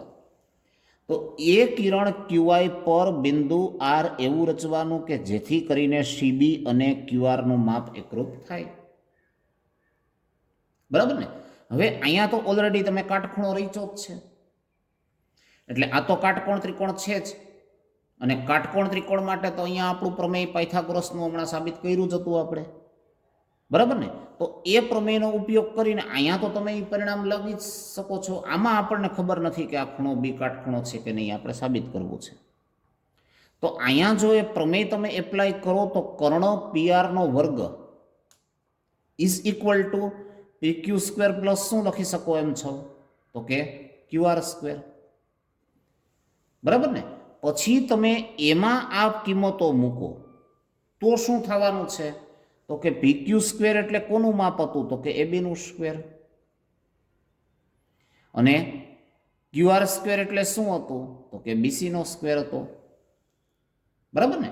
એ પરિણામ પછી તમે આમાં એપ્લાય કરી શકતા હતા. હવે PR square is equal two AB square plus BC square હોય પણ તમને પક્ષમાં એમ કીધું હતું કે AB square plus BC square એટલે તો AC સ્ક્વેર છે, બરાબર.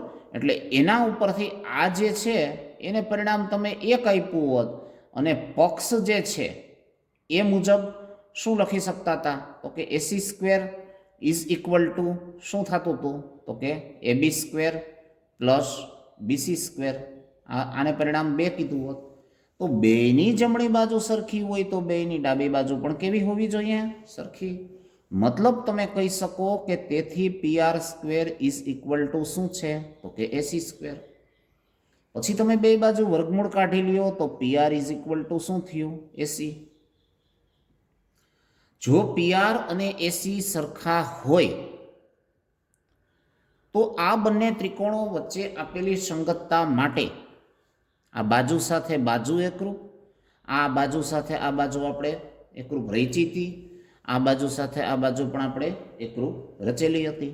એટલે બાબા પ્રમેય મુજબ આ બે ત્રિકોણો વચ્ચેની સંગતતા જે છે એ કેવી થવી જોઈએ? તો કે એકરૂપતા થશે. એટલે અહીંયા તમે લખી શકો કે તેથી ત્રિકોણ ABC એકરૂપ ત્રિકોણ PQR. અને કારણ શું આપશો?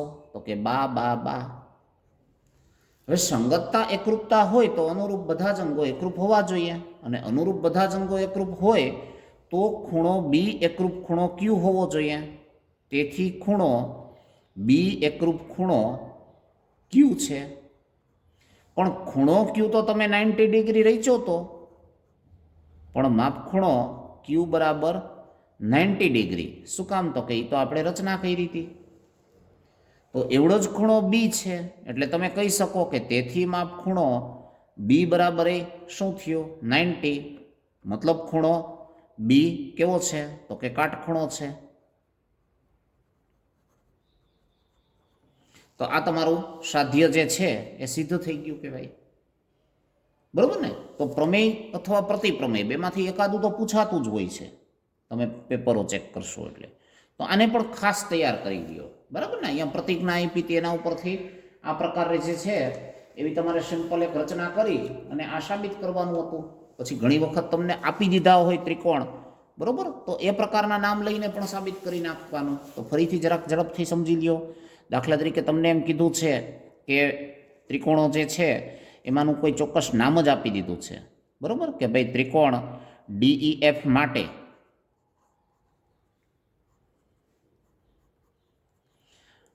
શું આપણે પેલું જે પ્રતિજ્ઞા છે એમાં ચોક્કસ કોઈ બાજુનો વર્ગ. હવે ધારો કે તમારે આ રીતે આકૃતિ બને છે, બરોબર ને? તો અહીંયા ધારો કે હું DEF નામ આપું છું. હવે તમને પક્ષમાં આપી દીધું હોય કે DE square plus EF square is equal two DF square હોય તો માપ ખૂણો E બરાબર 90 ડિગ્રી સાબિત કરો. આવું તમને ઘણીવાર આપ્યું હોય, તમને એમ થાય કે આ તો સાબિત કરવાનો કોઈક દાખલો પૂછી નાખ્યો છે, બરાબર ને? વાસ્તવમાં પાયથાગોરસનું પ્રતિપ્રમેય જ પૂછ્યું છે, પણ આપણે ઘણી વખત પછી સાબિત કરો વાંચીને છોડીએ દઈએ છીએ. આ ભૂલ નહીં કરવાની, બરાબર ને? તો તમારે આપેલી માહિતીને પક્ષમાં લેવાની હોય. એટલે પક્ષ જે છે એમાં શું લખશો તમે? તો કે ત્રિકોણ DEF માટે જે આપ્યું હોય એ પક્ષમાં લઈ લ્યો. તો કે ત્રિકોણ DEF માટે શું લખશો? તો કે DE square plus EF square is equal two DF square છે. આ આપી દીધેલી માહિતી છે. સાબિત કરવું હોય સાધ્યમાં લખો. તો તમારે ખૂણો E 90 ડિગ્રી સાબિત કરવો છે. મતલબ માપ ખૂણો E is equal to 90 degree. આ તમારું સાધ્ય બની ગયું, બરાબર ને? હવે એ બે વસ્તુ ક્લિયર થઈ જાય પછી સાબિતીમાં હમણાં આપણે જોયું એવી રીતે તમે શું કરી શકો? તો કે આ E 90 ડિગ્રી સાબિત કરવો છે એનો વાંધો નહીં, પણ તમે તમારી રીતે તો કોઈ 90 ડિગ્રીનો ખૂણો રચી શકો છો ને? તો અહીંયા આગળ તમે લખી શકો કે કિરણ XA લંબ કિરણ XB રચો. લંબ કિરણની રચના તો આપણને આવડે છે ને, બરાબર? એટલે એવું વધારાનું તમારે ફેરફાર કરવા હોય તો આવા અમુક કરી શકો, બરાબર ને? અહીંયા દાખલા તરીકે મેં શું કર્યું? તો કે કિરણ XA લંબ કિરણ XB રચો. પછી શું કરશું તો કે કિરણ એક્સ એ ઉપર EF માપ લેવું છે ને અહીંયા DE જેટલું માપ લેવું છે, બરાબર. તો એ લખી નાખો કે હવે એક્સ એ ઉપર હું કોઈ એક બિંદુ ધારો કે અહીંયા P લઉં છું અને અહીંયા ધારો કે હું કોઈ એક બિંદુ Q લઉં છું, બરાબર. તો અહીંયા લખવાનું કે X P is equal to EF થવું જોઈએ. આટલી ચાપ લઈ ને અહીંયા હું એ ચાપ મારું એટલે બે એકરૂપ થયા કે ન થયા?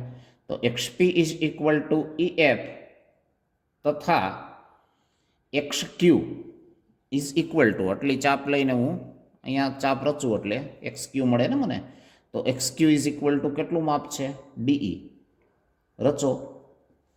આ આપણે પછીની રચના કરી કહેવાય, બરાબર. હવે ત્યાર પછી હું શું કરી નાખું તો કે આ બંનેને હવે હું જોડી દઉં છું, બરાબર ને. એટલે એને કારણે હવે જુઓ જોઈએ અહીંયા મારી પાસે જે ત્રિકોણ તૈયાર થયો એ ત્રિકોણ કેવો છે તો કે આ કાટકોણ ત્રિકોણ છે. એટલે અહીંયા આપણે લખી શકીએ કે તેથી ત્રિકોણ QXP કેવો ત્રિકોણ છે તો કે કાટકોણ ત્રિકોણ છે. હવે કાટકોણ ત્રિકોણ છે એટલે પાયથાગોરસનો પ્રમેય તમે લગાડી શકો એમાં. એટલે તમે લખી શકો કે કાટકોણ ત્રિકોણ માટે આ કર્ણ જે છે, બરાબર ને, QP, તો QP નો વર્ગ ઇઝ ઇક્વલ ટુ QX વર્ગ પ્લસ શું લખી શકો તો કે XP વર્ગ, બરાબર. હવે એ વસ્તુ જે પાયથાગોરસના આધારે તમે લખી એ બરોબર છે. હવે આપણો જે પક્ષ છે એ પક્ષમાં પાછું આપણને શું આપ્યું હતું એ પાછું જોઈ લ્યો તમે. હવે QX વર્ગ જે છે પણ તમે શું લખી શકો QX જેટલી જ રચના કોની હતી? XP is equal to EF. આ XP અને EF, તો XP ને બદલે હું EF લઈ લઉં અને QX જેટલી જ રચના કોની હતી તો કે DE ની હતી, બરોબર ને. તો એ કિંમત અહીંયા પહેલાં હું મૂકી દઉં. તો હવે QX ને બદલે હું શું મૂકી શકું એમ છું તો કે DE અને XP જેટલી કોને માપ હતું તો કે EF નો, એટલે અહીંયા હું EF મૂકી શકું છું, બરોબર. તો એનો અર્થ QP square is equal to શું મળ્યું તો કે DE square plus EF square મળે. પણ પક્ષ મુજબ આ DE square plus EF square એટલે QP સ્ક્વેર મળ્યું, પણ પક્ષ મુજબ DE square plus EF square is equal two DF square છે. એટલે એ લખો હવે તમે કે પણ DE square plus EF square is equal two DF square. શું કામ તો કે પક્ષમાં છે. તો DE square plus EF square એટલે DF સ્ક્વેર એ છે, DE square plus EF square એટલે અહીંયા મુજબ QP સ્ક્વેર એ છે, બરોબર ને. તો એનો અર્થ DF સ્ક્વેર અને QF સ્ક્વેરની કિંમત કેવી છે? સરખી. અને જો એક નંબર આપ્યો હોય અને નંબર 2 આપ્યા હોય તો હવે તમે કહી શકો કે 1 અને 2 પરથી શું કહી શકો તો કે QP square is equal two DF square. પછી બે બાજુ વર્ગમૂળ કાઢી લ્યો તો QP ઇઝ ઇક્વલ ટુ શું લખી શકાય એમ છે તો કે DF. હવે QP is equal two DF નો અર્થ આ બાજુ સાથે આ બાજુ એકરૂપ છે, બરોબર. આને ધારો કે પરિણામ નંબર મેં 3 આપ્યું હોત તો હવે તમે શું તારણ ઉપર પહોંચો તો કે તેથી અહીંયા DE એકરૂપ QX, બરોબર ને. DE રેખાખંડ તરીકે લ્યો તો એકરૂપ રેખાખંડ QX, પછી EF એકરૂપ XP,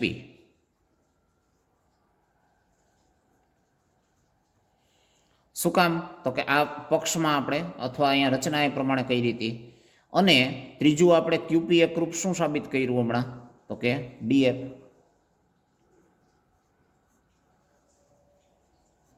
આ 3 પરિણામ થયા. આ બે પ્રકારની આપણે રચના કરી હતી આ બે બાજુઓની સરખી, ને આ અહીંયા સાબિત થયું. તો એના ઉપરથી હવે આ ત્રિકોણ અને આ ત્રિકોણમાં તમે જોઈ શકો છો કે અનુરૂપ ત્રણેય બાજુઓ જે છે એ એકરૂપ છે. એટલે બાબા પ્રમેય મુજબ આ બે ત્રિકોણો વચ્ચેની સંગતતા કેવી છે તો કે એકરૂપતા છે. મતલબ તેથી DEF અને એકરૂપ શું થાય છે QXP. અને સમર્થનમાં શું લખશો તો કે અનુરૂપ બાજુઓ ત્રણેય એકરૂપ, મતલબ બા બા. હવે સંગતતા એકરૂપતા હોય તો અનુરૂપ ખૂણાઓ એકરૂપ હોવા જોઈએ, ને અનુરૂપ ખૂણાઓ એકરૂપ હોવા જોઈએ તો ખૂણો એક્સ તમે 90 રહીચો તો એટલે એને અનુરૂપ ખૂણો ઈ છે, બરોબર ને. એટલે અહીંયા તમે લખી શકો કે તેથી માપ ખૂણો એક્સ ઇઝ ઇક્વલ ટુ માપ ખૂણો ઈ ઇઝ ઇક્વલ ટુ 90, અર્થાત ખૂણો ઈ કેવો છે તો કે કાટખૂણો છે. આ જ તમારે સાબિત કરવાનું હતું કે માપખૂણો E90 સાબિત કરો. તો પ્રતિપ્રમેય પણ આ રીતે સરળતાથી કરી શકો છો ને. તો અહીંયા મેં DEF લીધું, બરોબર, ચોપડીમાં ABC છે, એમ હજી કોક ત્રીજું નામ લઈને આ સાબિત કરો. આવું થોડુંક કરો તમે સંશોધન, બરોબર ને. નામે ઠામે જોઈ જોઈને ઉતારા કરવા કે ગોખવું એ લાંબે ગાળે બહુ કાંઈ ફાયદાકારક હોતું નથી. ઘણી વખત ઉતારવું આપણને નુકસાન થાય, ટાઈમ બગડતો હોય ખોટો. નવું નવું આવી રીતે શોધવાનો પ્રયત્ન કરવાનો, બરાબર ને. તો હવે પ્રમેય સમજાઈ જાય, પ્રતિપ્રમેય સમજાઈ જાય એટલે પછી આમ જોવા જાવ ને તો આ ચેપ્ટર જે છે એ ઘણું ખરું તમને આવડી ગયું ગણાય. પછી આમાં ખાસ કાંઈ હવે નવું શીખવા પણ બહુ રહેતું નથી આપણી પાસે, બરાબર. તો આ પ્રતિપ્રમેય આ રીતે કરી લ્યો. પછી તમને ઉદાહરણ આપ્યા છે, જરા જોઈ લઈએ આપણે. તો જુઓ જઈ 6.48 આકૃતિમાં ખૂણો ACB 90 આપી દીધો છે. ACB મતલબ આ ખૂણો. પછી CD લંબ AB આપણે જે હમણાં કરતા હતા ને પ્રમેયમાં પ્રતિપ્રમેયમાં, એ રીતે અહીંયાથી વેધ રહીચો છે 90. હવે BC સ્ક્વેર આ બાજુનો વર્ગ ડિવાઇડેડ બાય AC સ્ક્વેર એટલે આ બાજુનો વર્ગ is equal two BD upon AD. મતલબ અહીંયા શું કરવાનું છે તો કે આ વેધથી બનતા અંતઃખંડો જે છે, બરોબર ને, એનો ગુણોત્તર એ આ કાટકોણ ત્રિકોણની કાટખૂણો સમાવતી બાજુઓના વર્ગના સમપ્રમાણમાં છે. આવું સાબિત કરવાનું છે. તો જુઓ સહેલું છે. હમણાં આપણે જેમ શીખ્યા 6.7માં એમ આ બંને ત્રિકોણો પરસ્પર પણ સમરૂપ છે અને મૂળ ત્રિકોણને પણ સમરૂપ છે. એટલે એ સ્થિતિમાં ત્રિકોણ ACD, બરોબર, તો તમે શું કર્યું છે એ ABC સાથે સમરૂપ છે પ્રમેય 6.7 મુજબ, બરોબર ને. ત્રિકોણ ACD નામ આપ્યું તમે એટલે આ શિરોબિંદુથી ચાલુ કર્યું. તો એ કોમન છે બેયમાં, આ નાના ત્રિકોણમાં મોટા ત્રિકોણમાં, એટલે એ સાથે સંલગ્ન એ બિંદુ લઈ લીધું. પછી આ D જે છે એ કાટખૂણો છે જુઓ ACDમાં. તો C જે છે એ આનો કાટખૂણો છે એટલે એ છેલ્લે લખ્યું હતું તો આમાંય છેલ્લે લખ્યું, અને વચ્ચે બિંદુ હતું એ C અને B આવ્યું. આમ સંગતતા લખવામાં ભૂલ ન કરતા, બરોબર. હવે એ રીતે એ બે ત્રિકોણોની સંગતતા સમરૂપતા છે એટલે શું સાબિત થશે તો કે અનુરૂપ બાજુના ગુણોત્તરો સમપ્રમાણમાં લ્યો તો AC એને અનુરૂપ શું થઈ AB. પછી તમે પહેલા ને છેલ્લા અક્ષર ઉપરથી બાજુ AD બનાવો તો પહેલા ને છેલ્લા અક્ષર ઉપરથી બાજુ કઈ બને AC. જો તમારે જરૂર હોય તો CD લ્યો તો અહીંયા BC લેવાનું, બરોબર ને. પણ એની જરૂર નથી, આપણે ચોકડી ગુણાકારને ધ્યાનમાં રાખીને આ બે બાજુની જ જરૂર છે. તો હવે એ બે બાજુઓનો તમે ચોકડી ગુણાકાર કરો એટલે AC ઇન્ટુ AC એટલે AC વર્ગ is equal two AB into શું આવ્યું AD, બરોબર. તો આ ત્રિકોણ જે છે એની મૂળ ત્રિકોણ સાથે આપણે આ રીતે ગણતરી મેળવી લીધી અને AC સ્ક્વેર મેળવી લીધો. આ નાના ત્રિકોણનો જે કર્ણ હતો એનો સ્ક્વેર. હવે એવું જ આના માટે કરવાનું છે, બરોબર ને, CBD માટે. તો અહીંયા ધારો કે એનું નામ તમે BCD લખ્યું છે, તો આ B C અને પછી છેલ્લે કાટખૂણો આવ્યો છે, બરોબર. તો કોમન એંગલ મોટા ત્રિકોણમાં જાળવવાનો, પહેલાં B લખો, પછી એનો કાટખૂણો છેલ્લે આવવો જોઈએ, મતલબ C છેલ્લે આવવો જોઈએ, તો આમ લખવું પડશે BAC. તો લખ્યું એ રીતે, બરોબર ને. હવે તમે અનુરૂપ બાજુના ગુણોત્તર લેશો તો અહીં BC લેશો તો એના છેદમાં તમારે અહીં BA લેવું પડશે. પછી અહીં પહેલા ને છેલ્લા અક્ષરથી જો BD લેશો તો અહીંયા પહેલા ને છેલ્લા અક્ષરથી BC લેવાનું થશે. અને જો તમારે અહીં CDની જરૂર હોત તો અહીં તમારે એના છેદમાં AC લેવું પડે છેલ્લા બે અક્ષરોથી, બરોબર. એટલે સંગતતા સાચી લખશો પછી તો એમાંથી જ નામ આપી શકશો. હવે આ રીતે નામ આપવું એટલે મને ક્રોસ પ્રોડક્ટમાં સરખા મળી જાય છે બે નામ. એટલે BC ઇન્ટુ BC કરું તો અહીંયા મને BC સ્ક્વેર મળી ગયું ને અહીંયા BA ઇન્ટુ શું આવ્યું BD. તો હવે તમે આને પરિણામ 2 કીધું, આને 1 કીધું, બરોબર. તમારે પક્ષમાં એ બેનો ગુણોત્તર જોતો હતો એટલે તમે આ અંશમાં બીસી સ્ક્વેર લ્યો ને છેદમાં આની ડાબી બાજુ એસી સ્ક્વેર લ્યો, તો આના અંશમાં આ ડાબી બાજુ બીએ ઇન્ટુ બીડી લખ્યું, છેદમાં આની ડાબી બાજુ એબી ઇન્ટુ એડી લખી નાખ્યું, બરાબર ને? તો એના ઉપરથી હવે સાદું રૂપ જો તમે આપો તો શું થાય? આ બીએ અને એબી મતલબ એ એક જ થયું એટલે એ ઉડી ગયું, તો બીડી અપોન એડી કે જે તમારે સાબિત કરવું હતું છે ને સહેલું. તો આ પ્રમાણે તમારે પાછું જોયા વિના ગણવાનું. આ બધું અત્યારે સમજાઈ જશે, પણ અથવા બીજા નામ આપીને આને આ વસ્તુ સાબિત કરવાનો પ્રયત્ન કરો. હવે 11મું ઉદાહરણ કે જે વ્યવહારુ ઉદાહરણો ઘણીવાર પૂછાતા હોય છે. તો જુઓ, જે નિસરણી છે એ દિવાલને અડીને આ રીતે રાખી છે, આ નિસરણી, બરાબર. હવે એવી રીતે ગોઠવી છે કે એનો નીચેનો છેડો દિવાલથી 2.5 મીટરના અંતરે છે. આ 2.5 મીટરનું અંતર. આ બધું આપણે ઉચ્છેદ કોણમાં જરૂર પડશે હો. અને ઉપરનો છેડો જમીનથી 6 મીટર ઊંચે, આ જમીનથી આ 6 મીટર ઊંચે, બરાબર. એક બારીને અડકે છે, અહીંયા બારી છે. નિસરણીની લંબાઈ શોધો, મતલબ કર્ણ શોધવાનો છે, બરાબર. પણ આવું વાંચીએ એટલે આપણને એમ થાય કે હવે એ લંબાઈ કેવી રીતે મળે? પણ કાંઈ છે આમાં પાયથાગોરસનું પ્રમેય લગાડવાનું છે. તો આ કાચી આકૃતિને એબીસી નામ આપ્યું હોય તો કર્ણ એબીનો વર્ગ બરાબર કાટખૂણો સમાવતી બાજુઓના વર્ગોનો સરવાળો લઈ લીધો, તો 2.5 હોલ સ્ક્વેર પ્લસ 6 સ્ક્વેર લઈ લીધો, બરાબર ને? તો 25 25 આ 625 મતલબ 6.25 ને 6નો વર્ગ 36, 36માં 6.25 નાખો એટલે 42.25, એનું વર્ગમૂળ કાઢી લ્યો એટલે 65 થાય 4225 મતલબ 6.5. તો સહેલું છે ને? એ રીતે ગણવાનો છે આ દાખલો. પછી 12મું ઉદાહરણ, આકૃતિ તમને આપી દીધી છે. હવે એડીલમ બીસી, તો અહીંયા એમાંથી એડીલમ બીસી રચ્યો છે. સાબિત કરવાનું છે કે એબી સ્ક્વેર મતલબ આ એબી સ્ક્વેર પ્લસ સીડી સ્ક્વેર મતલબ આ સીડી સ્ક્વેર, બરાબર ને? એ બીડી સ્ક્વેર મતલબ આ બીડી સ્ક્વેર અને પ્લસ આ એસી સ્ક્વેર જેટલું થાય.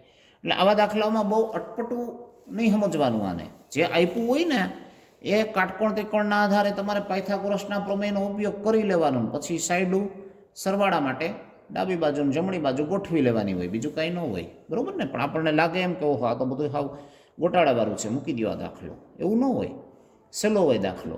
તો પાયથાગોરસનું પ્રમેય જે છે એ મુજબ આ કાટકોણ ત્રિકોણ છે અને આ એનો કર્ણ છે, એટલે એસી સ્ક્વેર ઇઝ ઇક્વલ ટુ તમે ડીસી સ્ક્વેર પ્લસ એડી સ્ક્વેર તો લખી જ શકવાના છો કે નહીં આ પરિણામ. પછી આ બાજુ વેધ હતો એટલે કાટકોણ ત્રિકોણ છે, એટલે આ કર્ણ છે, એટલે એબી સ્ક્વેર બરાબર તમે કાટખૂણો સમાવતી બાજુ એડી સ્ક્વેર અને બીડી સ્ક્વેરનો સરવાળો પણ લખી શકો કે ન લખી શકો, બરાબર. હવે તમારે શું જોતું છે એ પરિણામ જે છે ને એને તમારે ધ્યાનમાં રાખવાનું. તો અહીંયા દાખલા તરીકે 2 છે એમાંથી એકની બાદબાકી કરો તો AB square minus AC square ડાબી બાજુ સાથે ડાબી બાજુ, ત્યારે જમણી બાજુ આ પરિણામ એબી સ્ક્વેર પ્લસ બીડી સ્ક્વેરમાંથી એડી સ્ક્વેર પ્લસ સીડી સ્ક્વેર જે છે એને તમારે બાદ કરવાનું થાય છે, બરાબર. તો આ બેની બાદબાકી કરો એટલે એડી સ્ક્વેરમાંથી એડી સ્ક્વેર જાય એટલે એ તો 0 થઈ ગયો કે ન થઈ ગયો? વધ્યું શું? તો કે BD square minus CD square. તો AB square minus AC square is equal to BD square plus CD square મળ્યું. એનો અર્થ શું થયો કે જો AB square plus CD square લ્યો તો is equal to BD square plus AC square થઈ જવાનો છે, બરાબર. અને એમ જો ન કરવો હોય તો તમારે આ જે કરતા છે ને એ આમાંથી મેળવી લેવાય. અહીંયા દાખલા તરીકે એબી સ્ક્વેર છે એની કિંમત આટલી છે, પછી આમાંથી સીડી સ્ક્વેર છે તો એને તમે કરતા અહીંથી બનાવી લ્યો. અહીંથી જો એને કરતા બનાવો તો શું થાય? તો કે સીડી સ્ક્વેર, ત્યારે આ એડી સ્ક્વેર ઓલી બાજુ જઈને બાદ થાય, મતલબ એસી સ્ક્વેર માઇનસ શું થઈ જાય? તો કે એડી સ્ક્વેર. હવે આ સીડી સ્ક્વેર અને આ એબી સ્ક્વેર એ બેની તમારે અહીં ડાબી બાજુ જરૂર હતી ને, એટલે તમે ડાબી બાજુ સાથે ડાબી બાજુનો સરવાળો કરો તો એબી સ્ક્વેર પ્લસ શું આવવાનું છે? તો કે સીડી સ્ક્વેર. હવે ત્યારે જમણી બાજુ સાથે જમણી બાજુનો સરવાળો કરો તો અહીંયા તમારી પાસે શું છે? તો કે એડી સ્ક્વેર પ્લસ બીડી સ્ક્વેર.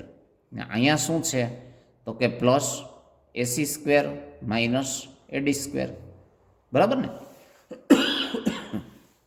હવે એનું તમે સાદું રૂપ આપો તો પ્લસ એડી સ્ક્વેર ને માઇનસ એડી સ્ક્વેર એટલે શું થઈ ગયું? તો કે 0 થઈ ગયો, ઉડી ગયા બે. તો વધ્યું શું હવે તમારી પાસે? તો કે આ એસી સ્ક્વેર પ્લસ બીડી સ્ક્વેર. તો એસી સ્ક્વેર પ્લસ બીડી સ્ક્વેર કિંમત જે છે એ એબી સ્ક્વેર પ્લસ સીડી સ્ક્વેરની મળી ગઈ ને એ જ કિંમત જુઓ છો અહીંયા તમારે અહીંયા પણ સાબિત કરવાની હતી કે નહોતી AB square plus CD square is equal to AC square plus BD square. બરાબર ને? આમ કરવું હોય તો આમ ને, બાકી આ રીતે સરળતાથી ગણી શકો છો. બરાબર. હવે ઉદાહરણ 13 જુઓ. એમાં ખૂણો એ કાટખૂણો આપી દીધો છે. ત્રિકોણ એબીસીમાં બીએલ અને સીએમ મધ્યગાઓ છે. મધ્યગાની મેં પહેલાં તમને ચર્ચા કરી હતી ને, શિરોબિંદુમાંથી સામેની બાજુના મધ્યબિંદુને જોડતા રેખાખંડને મધ્યગા કહેવાય. બરાબર. તો એલ મધ્યબિંદુ છે, મતલબ જેટલું માપ સીએલનું છે એટલું જ માપ એ એલનું છે, અને બંને એસીથી અડધા છે, મતલબ એસી ઇઝ ઇક્વલ ટુ 2AL અથવા એસી ઇઝ ઇક્વલ ટુ 2CL પણ લખી શકશો. એમ આ પણ મધ્યગા છે એટલે એમ મધ્યબિંદુ છે એટલે BM is equal two AM છે, અને AB is equal two 2AM અથવા 2BM લખી શકો એમ છો. બરાબર. હવે એ વસ્તુ તમને આપી દીધી છે, તમારે આ પરિણામ સાબિત કરવાનું છે. તો એ પણ સહેલું છે. જુઓ, BL અને CM એ ત્રિકોણ એબીસીની મધ્યગાઓ છે અને પાછો ખૂણો એ 90 આપી દીધો છે પક્ષમાં. તો ત્રિકોણ એબીસી જે છે આખે આખો, એમાં તમે શું કહી શકો? તો કે કર્ણ બીસીનો વર્ગ ઇઝ ઇક્વલ ટુ કાટખૂણો સમાવતી બાજુઓના વર્ગોનો સરવાળો, મતલબ AB square plus AC square. શું કામ? તો કે પાયથાગોરસનું પ્રમેય.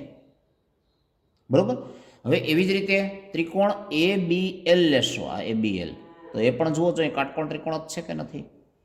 એટલે ન્યાય તમે પાયથાગોરસનું પ્રમેય લગાડો તો આ કર્ણ BLનો વર્ગ એ કાટખૂણો સમાવતી બાજુઓ AL વર્ગ અને BL AB વર્ગ જેટલી થવાની છે ને, AL વર્ગ અને AB વર્ગ, એ અહીંયા લખ્યું, આ અહીંયા લખ્યું.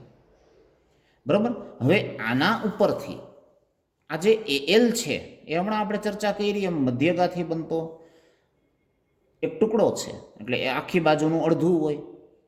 બરાબર. તો AL ને બદલે હવે તમે 80/2 બ્રેકેટ સ્ક્વેર લખો તો કિંમતમાં કાંઈ ફેર પડે ન પડે. તો એ સ્થિતિમાં હવે તમે AL વર્ગ હતો ત્યાં 80/2 હોલ સ્ક્વેર લખી નાખ્યો છે. બરાબર ને? અને પ્લસ આ AB વર્ગ તો છે જ. એને પછી આપણે આગળ સિમ્પ્લિફાઈ કરેલું છે. તો કઈ રીતે કર્યું છે જુઓ જોઈએ. BL વર્ગ is equal two AC square upon 4 plus AB square.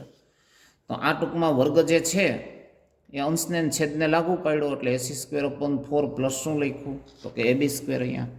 બરાબર. હવે એના ઉપરથી આ પરિણામ જે મેળવું એમાં બીજું કાંઈ નથી. જુઓ, આના છેદમાં કાંઈ નહોતું એટલે એકડો, આના છેદમાં કાંઈ નહોતું એટલે એકડો, બે બાજુ તમે 4 વડે ગુણી નાખો તો 4BL વર્ગ, અહીં 4 ગુણો તો 4 4 ઉડી જાય ને અહીંયા 4 ગુણો એટલે 4AB વર્ગ.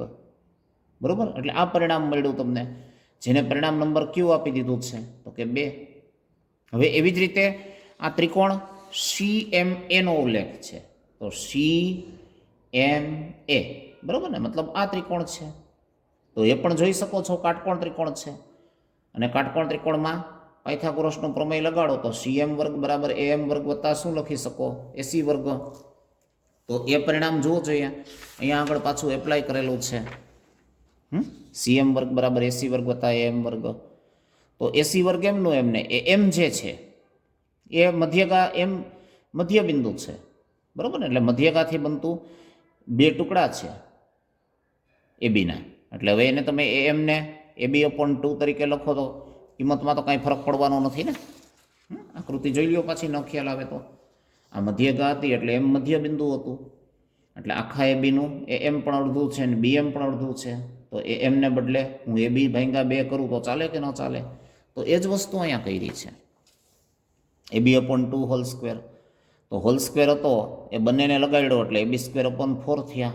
પછી હમણાં જેમ ઉપર કર્યું એમ બે બાજુ 4 વડે ગુણી નાખો એટલે છેદ દૂર થઈ જાય. તો 4CM square is equal two 4AC square, ને અહીંયા 4 ગુણો એટલે 4 4 ઉડી ગયા, મતલબ પ્લસ AB સ્ક્વેર. બરાબર. તો એને પરિણામ તમે 3 આપ્યું છે.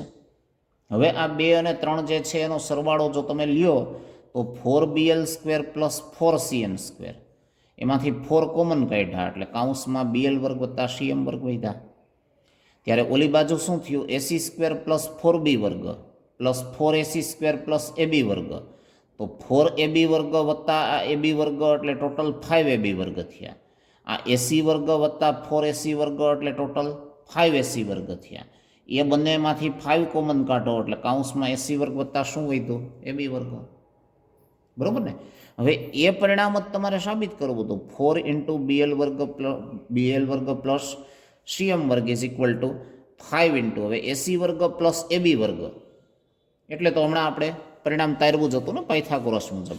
એસી વર્ગ અને એબી વર્ગ છે તો અહીંયા આકૃતિમાં જોઈ લ્યો છો, અહીંયા એસી વર્ગ અને એબી વર્ગ એટલે શું છે કર્ણનો વર્ગ. અહીંયા તારવું હતું ને તારણ આપણે પરિણામ એક આપ્યું હતું ને એને, તો ટૂંકમાં એ પાયથાગોરસનું પ્રમેય જ છે બીસી વર્ગ, બરાબર. તો એને બદલે આપણે અહીંયા શું લખી નાખ્યું છે તો કે બીસી વર્ગ લખી નાખ્યું છે. તો આ વસ્તુ જે તમારે સાબિત કરવી હતી એ સરળતાથી થઈ ગઈ, બરાબર. તો સાબિત કરવાના દાખલા બહુ સહેલા હોય છે, પણ આપણે જનરલી શું હોય કે સાબિત કરો વાંચીને જ છોડી દઈએ છીએ. બહુ મોટી ભૂલ છે, એ નહીં કરવાનું, બરાબર. તો પ્રયત્ન બધા કરો, પછી આ જ આકૃતિઓના જુદા નામ આપીને પણ સાબિત કરો. હવે ઉદાહરણ 14માં શું કીધું છે એ જોઈ લ્યો. ઓ લંબચોરસ એબીસીડીના અંદરના ભાગનું બિંદુ છે, અહીંયા ઓ લીધું ને. પછી આકૃતિ 6.52 મુજબ જોવાનું છે. સાબિત કરવાનું શું છે, ઓબી વર્ગ મતલબ આ પ્લસ ઓડી વર્ગ એટલે આ ઇઝ ઇક્વલ ટુ ઓ એ વર્ગ મતલબ આ અને પ્લસ ઓસી વર્ગ એટલે આ, બરાબર. તો હવે અંદરના ભાગમાં ખાલી એક બિંદુ આપી દીધું છે લંબચોરસમાં, અને આ પરિણામ આપણે સાબિત કરવું છે. બિંદુને શિરોબિંદુઓ સાથે જોડવાથી સામસામેના જે વર્ગોનો સરવાળો છે એ સરખો થતો હોય છે, બરાબર. તો એના માટે સરળતાથી તમે સાબિત કરી શકો છો. જુઓ, પી છે એ અહીંયા એબી પર અને ક્યુ છે એ ડીસી પર આવે, એવી રીતે ઓમાંથી પી ક્યુ સમાંતર બીસીની રચના કરી છે. આ રેખાખંડ પી ક્યુ આપણે આડેધડ ગમે એવો નથી રહીશો, બરાબર ને. પણ એવી રીતે રહીચો છે કે જેથી આ પી બિંદુ છે એ એબી ઉપર રહેવું જોઈએ, ક્યુ બિંદુ ડીસી ઉપર આવવું જોઈએ, અને બીજી વસ્તુ શું તો કે આ જે રેખાખંડ પી ક્યુ છે એ આ બીસીને કેવો હોવો જોઈએ, સમાંતર હોવો જોઈએ. એને હોય એટલે સ્વાભાવિક છે એડીને હોય જ, બરાબર. હવે આગળનું સ્ટેપ છે એમાં શું કીધું કે પીક્યુલમ એબી, તો આ પી આ ક્યુ અને લંબ શું થશે સમાંતર રહીચું છે એટલે એબીને, કારણ કે અહીં કાટખૂણો જ હોય બાજુઓનો, બરાબર ને. આ બે સમાંતર છે એટલે અહીંયા કાટખૂણો જ રહેવાનો છે. એવી જ રીતે પીક્યુલમ ડીસી પણ થવાનું છે, કારણ કે અહીં કાટખૂણો છે તો આ બે સમાંતર રેખાઓ છે એટલે અહીંયા કાટખૂણો 90 અંશનો જળવાઈ જ રહેશે, બરાબર ને. તો એ રીતે તમે એ કહી શકા ખૂણો બી ખૂણો સી 90 છે. હવે ખૂણો બીપી ક્યુ, તો બી પછી આ પી આ ક્યુ મતલબ આ ખૂણો એ પણ 90 છે. એવી જ રીતે આ બાજુ જોશો તો સી ક્યુ પી, બરાબર ને, એ પણ કેવો છે તો કે 90 છે. તો હવે અહીંયા જે તમારી પાસે ચતુષ્કોણ બી પી ક્યુ સી બન્યો એ લંબચોરસ જ થયો કે ન થયો, કારણ કે આ તો ઓલરેડી હતા જ લંબચોરસના કાટખૂણા, ને આ આપણે સમાંતર રેખા રહીચી એટલે કાટખૂણા બન્યા. તો એવી જ રીતે અહીંયા ઉપરનો પણ એપી ડી ક્યુ ડી પણ શું થશે લંબચોરસ જ છે. તો આગળનું સ્થિતિ છે એમાં ત્રિકોણ ઓપીબી, ઓ પી બી, બરાબર ને, એનો વિચાર કરો. હવે તો અહીંયા આગળ કાટખૂણો છે એટલે આ કર્ણ છે, એટલે કર્ણ ઓબીનો વર્ગ કાટખૂણો સમાવતી બાજુઓના વર્ગોના સરવાળા જેટલો, મતલબ OP square plus PB square લખી શકાય. હવે એવી જ રીતે ત્રિકોણ ઓક્યુડીનો વિચાર કરો, બરાબર ને, કારણ કે આપણે જે બાજુઓ જોતી છે ને એને ધ્યાનમાં રાખવાની. તમારે અહીંયા જે સાબિત કરવું હતું એમાં OB square OD square OA square OC square એ બધાની જરૂર હતી ને. તો હવે તમે આ લેફ્ટ હેન્ડ સાઈડમાં ઓબી સ્ક્વેર જોતું હતું એ મેળવી લીધું, એમ ઓડી સ્ક્વેર જોતું છે તો અહીંયા ઓડી સ્ક્વેરનો વિચાર કરો. તો આ પણ જુઓ જોઈએ કર્ણ છે, અહીં કાટખૂણો છે એટલે તો Audi square is equal two DQ square plus OQ square લખી શકો એમ છો ને, અહીંયા પાયથાગોરસનો પ્રમેય લગાડો એટલે, બરાબર. હવે એવી જ રીતે ત્રિકોણ ઓક્યુસીનો વિચાર કરો, ઓ ક્યુ સી મતલબ આ ત્રિકોણ, તો એ પણ કાટકોણ ત્રિકોણ છે એટલે ઓસી સ્ક્વેર જોતો હતો તમારે આ બાજુ જુઓ, તો એ ઓસી સ્ક્વેર ઇઝ ઇક્વલ ટુ કાટખૂણો સમાવતી બાજુઓ OQ square plus QC square લઈ લીધા. એવી રીતે ત્રિકોણ ઓએપીનો વિચાર કરો, તો આ કર્ણ ઓએનો વર્ગ એપી વર્ગ અને ઓપી વર્ગના સરવાળા જેટલો થશે, બરાબર ને. હવે તમારે શું કરવાનું તો કે 1 અને 2નો સરવાળો મતલબ ઓબી સ્ક્વેર અહીંયા પરિણામ 1માં ડાબી બાજુ હતું અને 2માં ડાબી બાજુ શું હતું તો કે ઓડી સ્ક્વેર.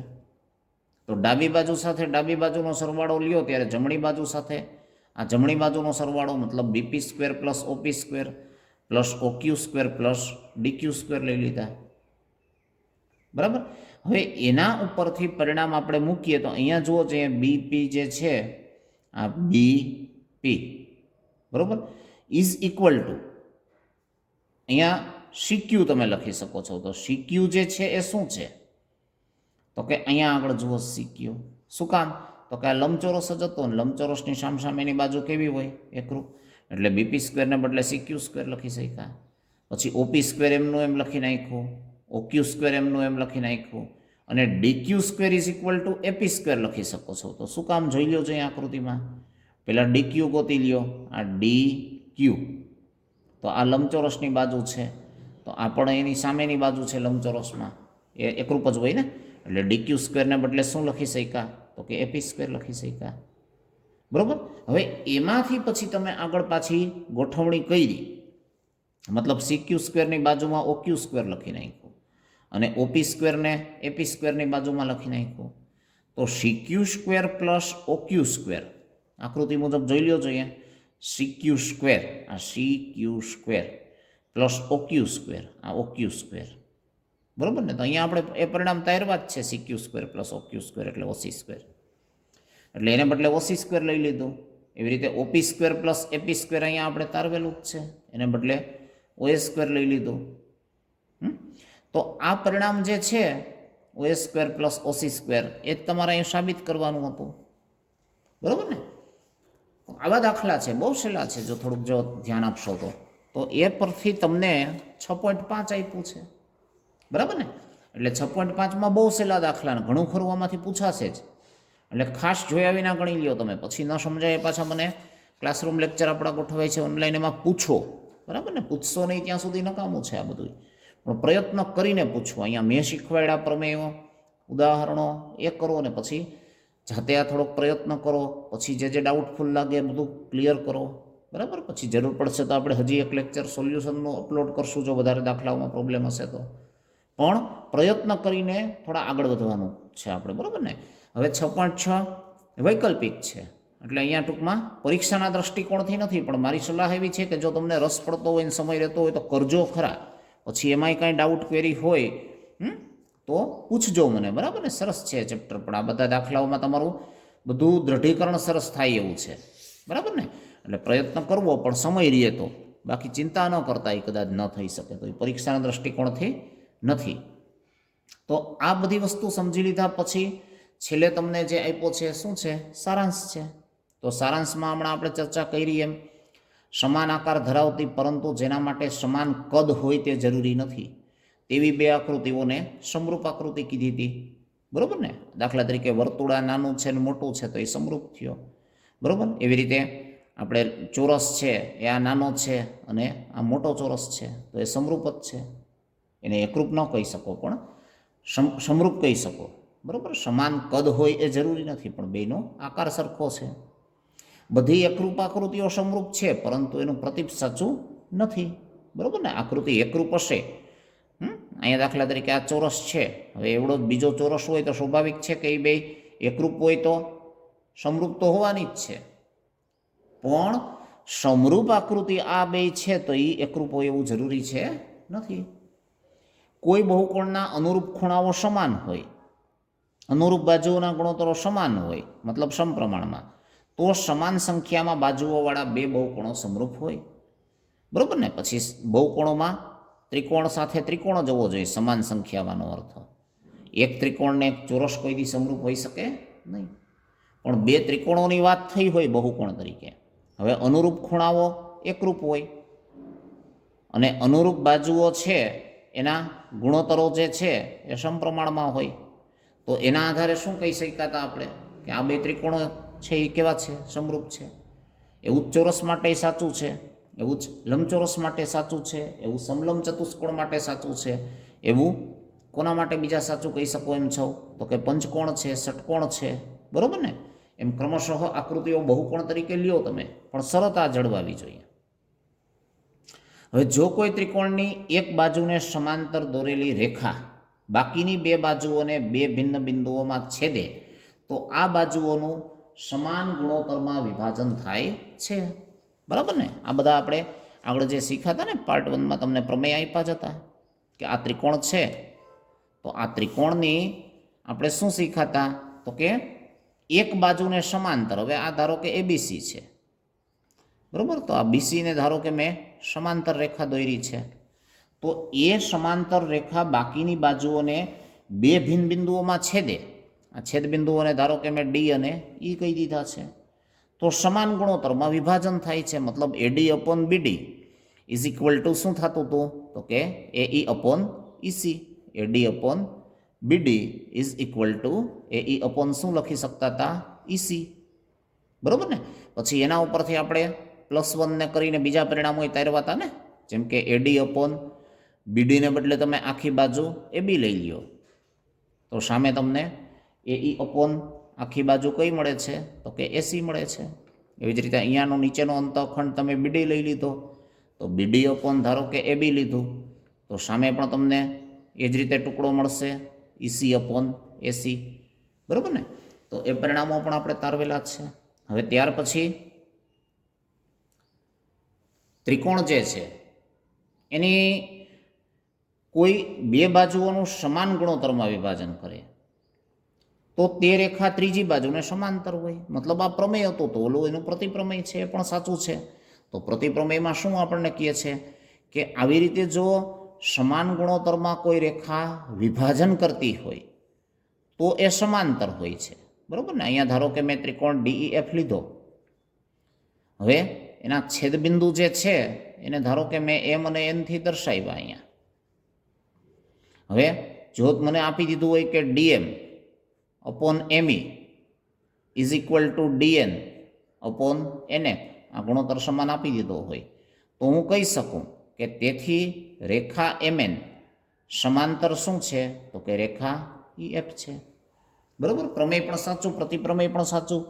આ બધું આપણે ઘણા બધા ઉદાહરણો પણ શીખ્યા ને. પછી ખૂ સમરૂપતા શીખ્યા.